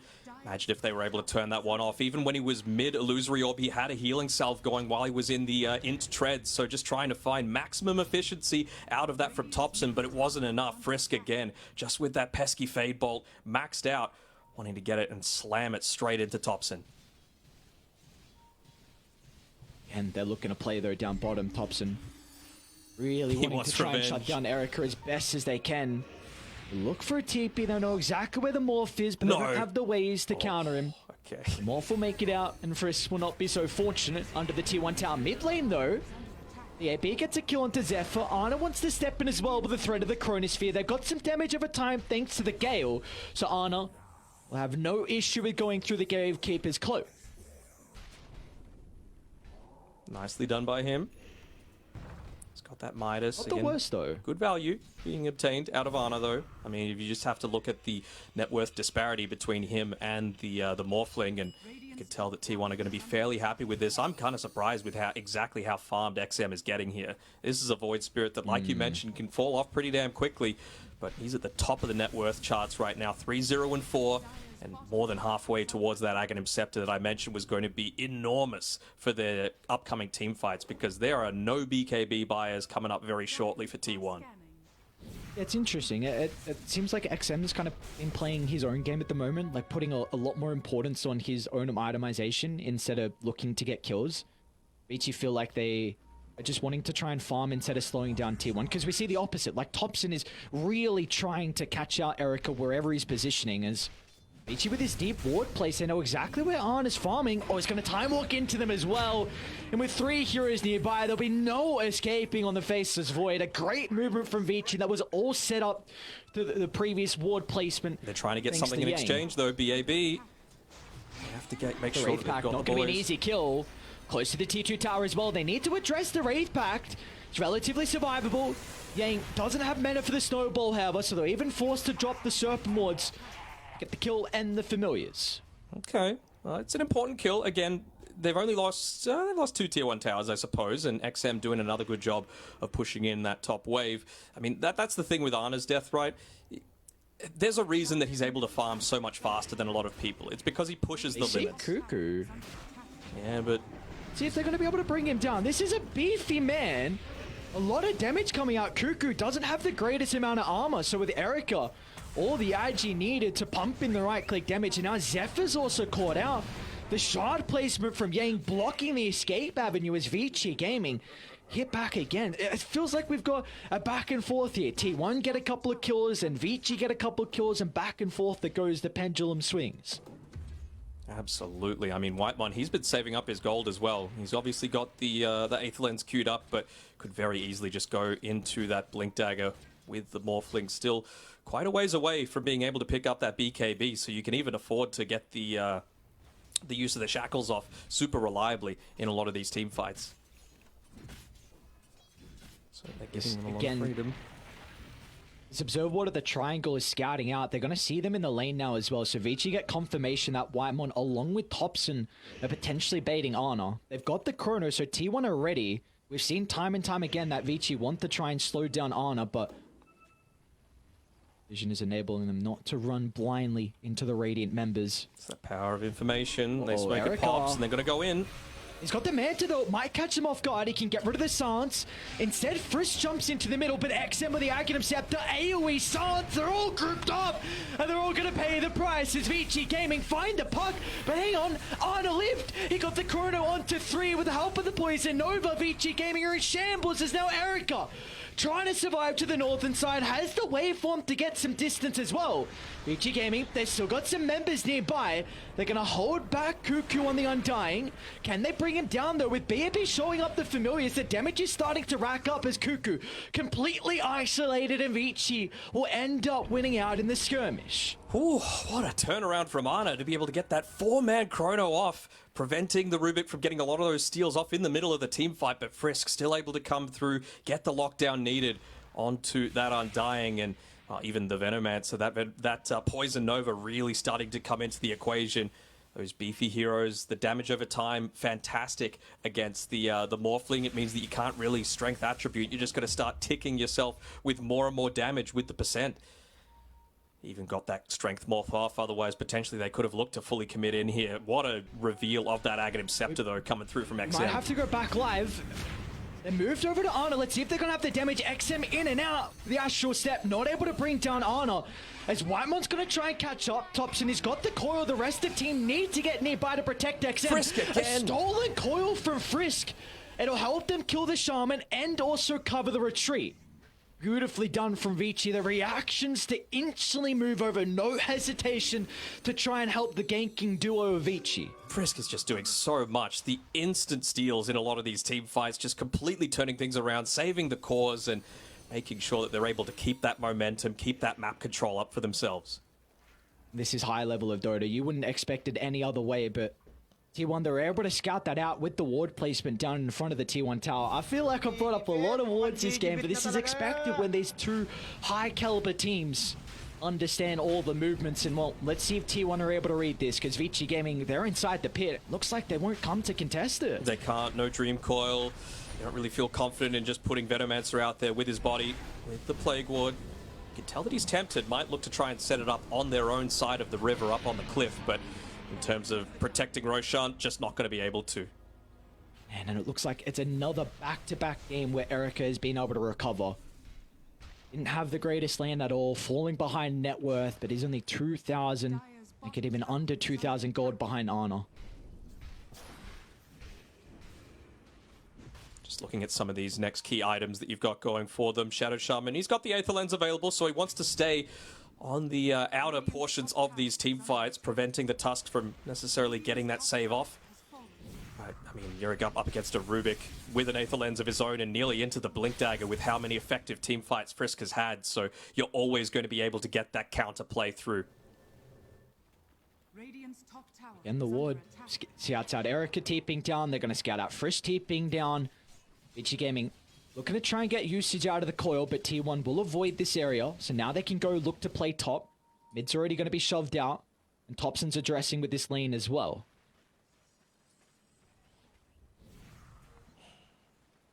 See Zephyr in the river. Yeah, B's going to need Yang to start. Of course, the Tusk has the blink, but a little bit too far away. So it's going to be up to XM. But hesitant is the Void Spirit. Of course, doesn't have another defensive item. So if he ever uses the Yule Scepter, always has to be cautious of the positioning from the puck. But a 4,000 net worth lead on Vici still feels like their lineup. Do you think Vici might have issues as the game goes on in regards to their team fighting? Oh, I don't know. A Tusk late game, a Rubik late game, a Frisk Rubik late game, I think is never going to be too much of a worry. The thing I really like about what Vici Gaming did there, they made that rotation. It was scouted out, but they still start to push in this tower. And it feels like wherever T1 has looked most effective is when they could do exactly what they're doing right now. Set up all of their spells around an objective. The past few ones that have happened have been around cliffs, around high grounds, around choke points. And that's really not what you want against this this XM Void Spirit in particular, right? He just jumps in, gets so many of those heroes caught inside of the silence from the Resonant Pulse, but instead you just got to let your units do the work instead of your actual heroes. And well, T1, they're going to be able to claim that tier 2 top. The lanes were pushed out relatively effectively by Vici Gaming, but it's still not enough. There's some big items starting to be worked on. We've got the Scepter now, which pretty much is... I mean, this is going to be big issues for Ana to deal with. He actually has to go for a Linken's, and it looks like he does have it queued up. Any agility core is really going to struggle into this Scepter, so I like the read from Ana. We also see BAB's going to a Hex as well, so you can catch out the puck. That's going to force him to itemize defensively. Potentially if Ana's Linken's popped as well, then he could be caught out. So there's going to be some big items to turn the tide. They're keeping the pressure up, though. They're saying, look, we've got plenty of ways to defend the high ground. It's much more of an issue for you with our net worth lead, with the Aegis. We're the ones that can be affording to play on the front foot. We've got 2 towers pushed in, and yeah, I mean, with that Aghanim Scepter as well on the Morphling, he just wants to force T1 to come back to them. No Mass Serpent wards. You can't really set the Tombstone up in an aggressive position. Needs to be dropped mid-team fight, and by that time it might be too late. Look at this. Just let the illusions do the majority of the work. Let the familiars do it, and well, they're eventually going to TP back, but Tower's already gone. Yang showed mid. Okay. What they want to do with this here on T1. Oscar's a lot of the defensive factor with the Blink Snowball. Instant steal. Oh, nice steal from Frisk, and the familiars as well to cover the retreat. So big commitment being used. They're just going to wait out that tombstone, perhaps see if someone goes a little bit too deep into the lane, use the Morphling with that Aegis as bait. But T1 know how much stronger they are when they're able to fight around where they can get set up, and so they just are going to feel a little reluctant to go outside of the base.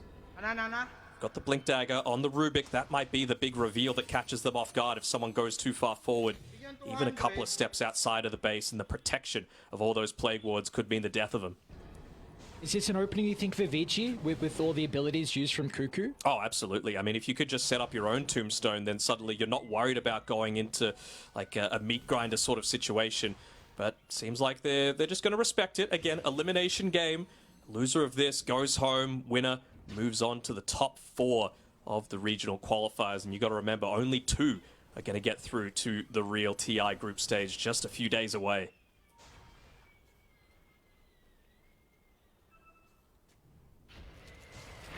So they push on.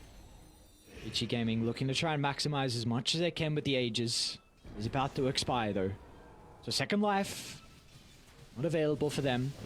Great way to be able to counter the Faceless Void Chrono. So we might see T1 look to try and smoke. But again, like you said, they need an area to be able to take a fight. They need a choke point. They do, and they need their tombstone. Similar to DD. They're going to jump instantly onto Zephyr. Shouldn't have to force too many abilities out to secure the kill. And now, I mean, this could be the opening for the high ground. Yep, no one's set up. He's got the jump into the park. XM's going to be able to follow up as well. Thompson. Oh no, the vision from the tombstone, he wasn't ready. All they needed was one stun, and XM was nearby to have the extra silence. Yep, this is the sort of play that you need to be making. Ana just trying to get anything out that he can on the map. They're pinging him out now, saying, well, you got to be careful. They might look to rotate back, but there's really no reason to.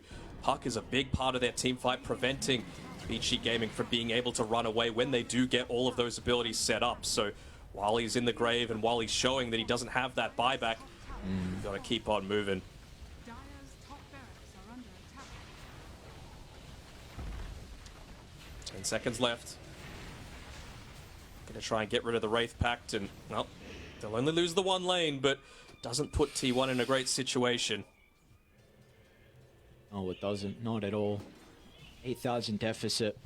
A 20% probability for Radiant at this stage in the game. Who do they need to bring down in these fights? You mentioned about like kind of choke point skirmishes, but who is that ideal target that has to go?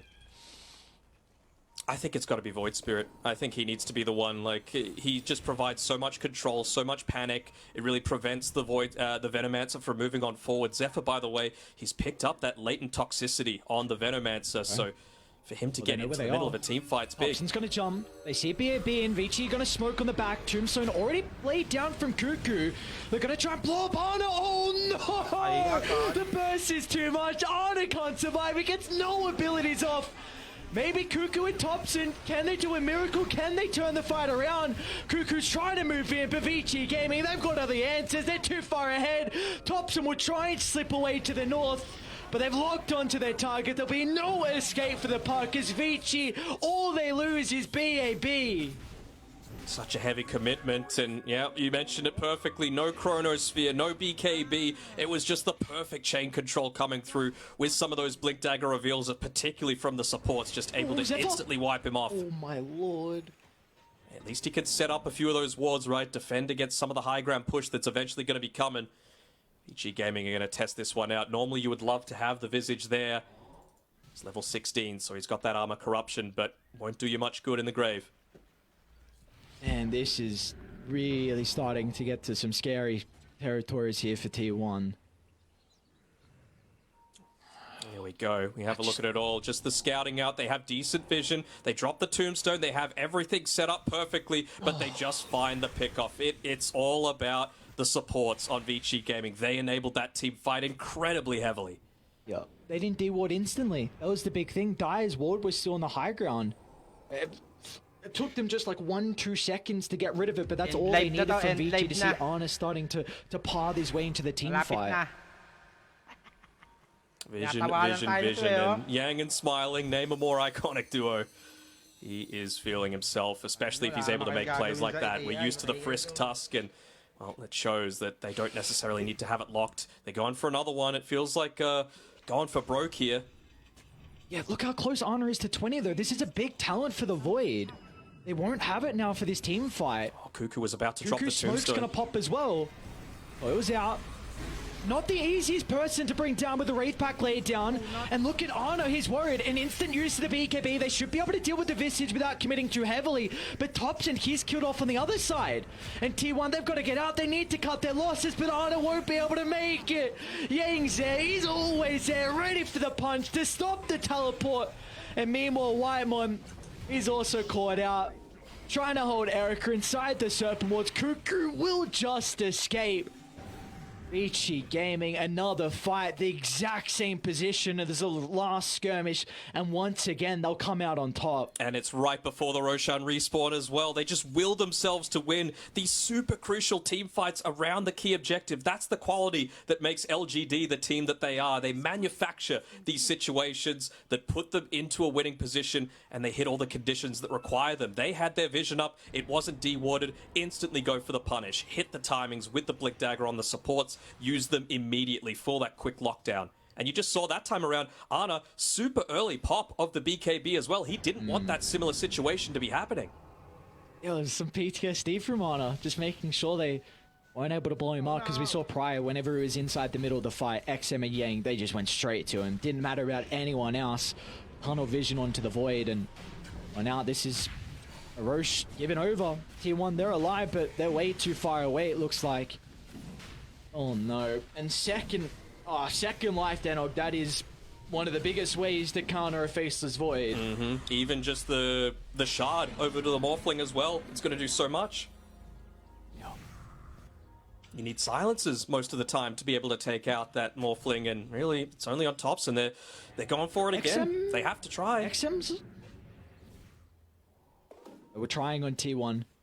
Following that creep wave mid, smoked up, but XM with the Aeon Disc ready to be activated. It's not going to be an easy pick off for them, so the smoke will not pay off. Maybe they can get some wards down to set up for a further fight, and they're going to do just that by the bottom outpost. You mentioned that level 20 on Ana. Well, he's been able to claim it now. He's got that extra attack speed during the Chronosphere, but it does really feel like a much bigger nerf than just that 25 attack speed that it got with the nerf. With the Mjolnir, it's kind of there to be able to make up for it. They need lots of those little bits of damage over time to be able to take care of the familiars, the Gravekeeper's Cloak, and it does feel like they're a little lacking in damage on T1's side, doesn't it? The pickoffs don't seem to be connecting. No, they don't at all. So you're at the stage where it's just split push. We saw in Game 2 what they were able to do to completely avoid the Aegis. I think it was Game 2. Yes, it was Game 2. That one went the distance.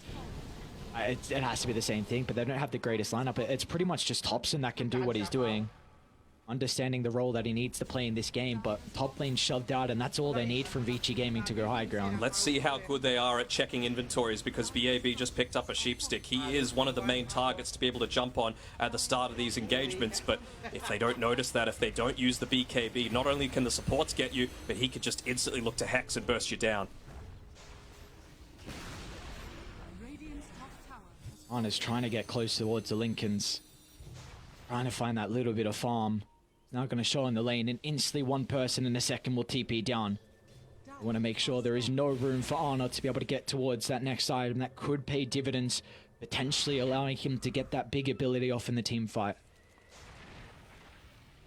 Love this as well from Frisk.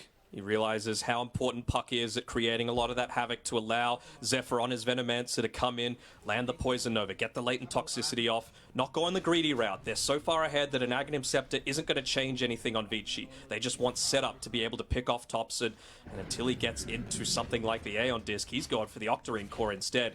He is going to be super vulnerable to getting that pick off from the Yules into the Aether Remnant.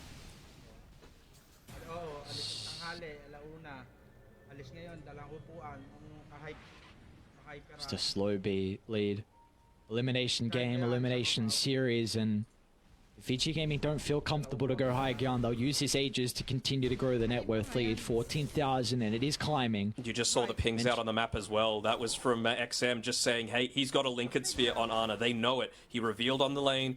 They know the situation that they have to play with now. How do you defend this? Yeah, Tombstone's going to be forced down. Cuckoo, did it get stolen? Oh no, they stole Tombstone. They just push on forward. This is how one of the better ways to be able to siege high ground. They can't contest into it. Double tomb. Oh boy. Double tomb. Aegis still there for 1.5 minutes. They might even be trying to find a kill onto Ana, but he's going to take you all the way back. Oh, what are you doing, Cuckoo? Last defense coming through from T1, it feels like. Thompson as well. Oh my lord, almost getting caught. Ana's going to jump into the middle as well. You can't chrono him. You can't. Erika's going to be okay. First Fumo's son into the second, and there is someone as well. Cuckoo trying to stand his ground and right click. Might be a dieback coming out. Ana gets a pretty good chrono off to the right side. It's just the Void pummeling into them at the moment because the rest of the team are inside the base. He's got to turn back to try and deal with XM, but kicked up to the sky without a buyback. This might be the end of T1's hopes as Vici Gaming will look for a reset because they see Thompson outside the base. One stun into the damage. He's got a buyback which he'll use instantly. The Vici Gaming, play it calm, get the resources back up, make sure there is no opportunity for T1 to have a miracle defense. It doesn't feel like that there is. Zephyr, he's holding on to 3,000 gold as well. It's not going to be for anything. He doesn't have the damage through from the rest of the team to be able to follow up. They're ignoring the Plague Wards. They know that's not the important thing to deal with. This is the last racks going down here. Mega Creeps about to be enabled for Vici, and they can breathe a sigh of relief. Back off to respect the fact that the Aegis, it's expiring in 15 seconds. Oh boy. Oh boy indeed. First we had SA, then NA, and it might be SCA's last hopes in these last chance qualifiers just going down the drain. Look at the fake back. Oh, look at the fake back. Thompson. They see Thompson. He brought back. Oh no, Thompson. Ren then dragged through. He's gone. Same with the rest of the team. Ana's up in 10 without a chrono. But the buildings are falling. They need him out of defense. And they won't be able to. The G's are dropped. And Vici Gaming will knock out T1 in the last chance qualifiers. Erika says bye-bye, Cuckoo. Bye-bye. And he just gives it right back to him. Bye-bye. And, well, it's a little sad for the SCA fans, for sure, to be able to come through. But what a performance from Vici. They were on the edge of being eliminated in that Game 2 epic. That massive comeback, the buybacks, running into the meat grinder on T1. It was their undoing, and this was just Vici Gaming putting it all together. And a lot of those early rotations, they targeted Thompson. They made sure that there was no one to be able to create space for this, and it just felt like T1 after the laning stage were able to take the foot off of the Vici Gaming accelerator. Devastating looks into the T1 camp. A roster that a lot of people were expecting. As soon as we saw what it was looking like for T1 with Ana and Thompson coming in, you know, but combined with the likes of Cuckoo, Whitemon and Zephyr, a lot of people were expecting them to be able to make it into TI, and I mean, you can't blame them when you have the experience, when you have multiple people who've won TIs in the past. But for Vici Gaming, this is a team that have had a very difficult DPC season as well. They've gone through multiple rosters, haven't made it to any major events, haven't played in any LAN events as well. You bring in one of the most hotly contested free agents in Frisk. He's previously been on Vici Gaming, what he's been able to do for them in the past in other iterations of Vici, winning 2 majors, Yang getting pushed to the position 5 as well.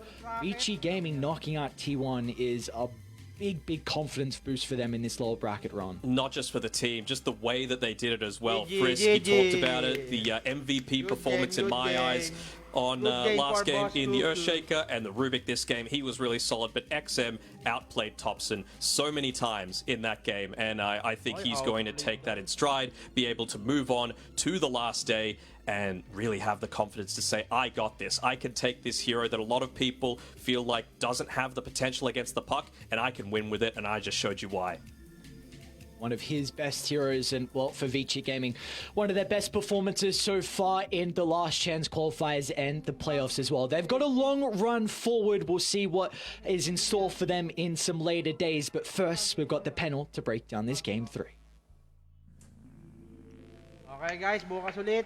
Thank you so much. Donald and Aries, thank you so much.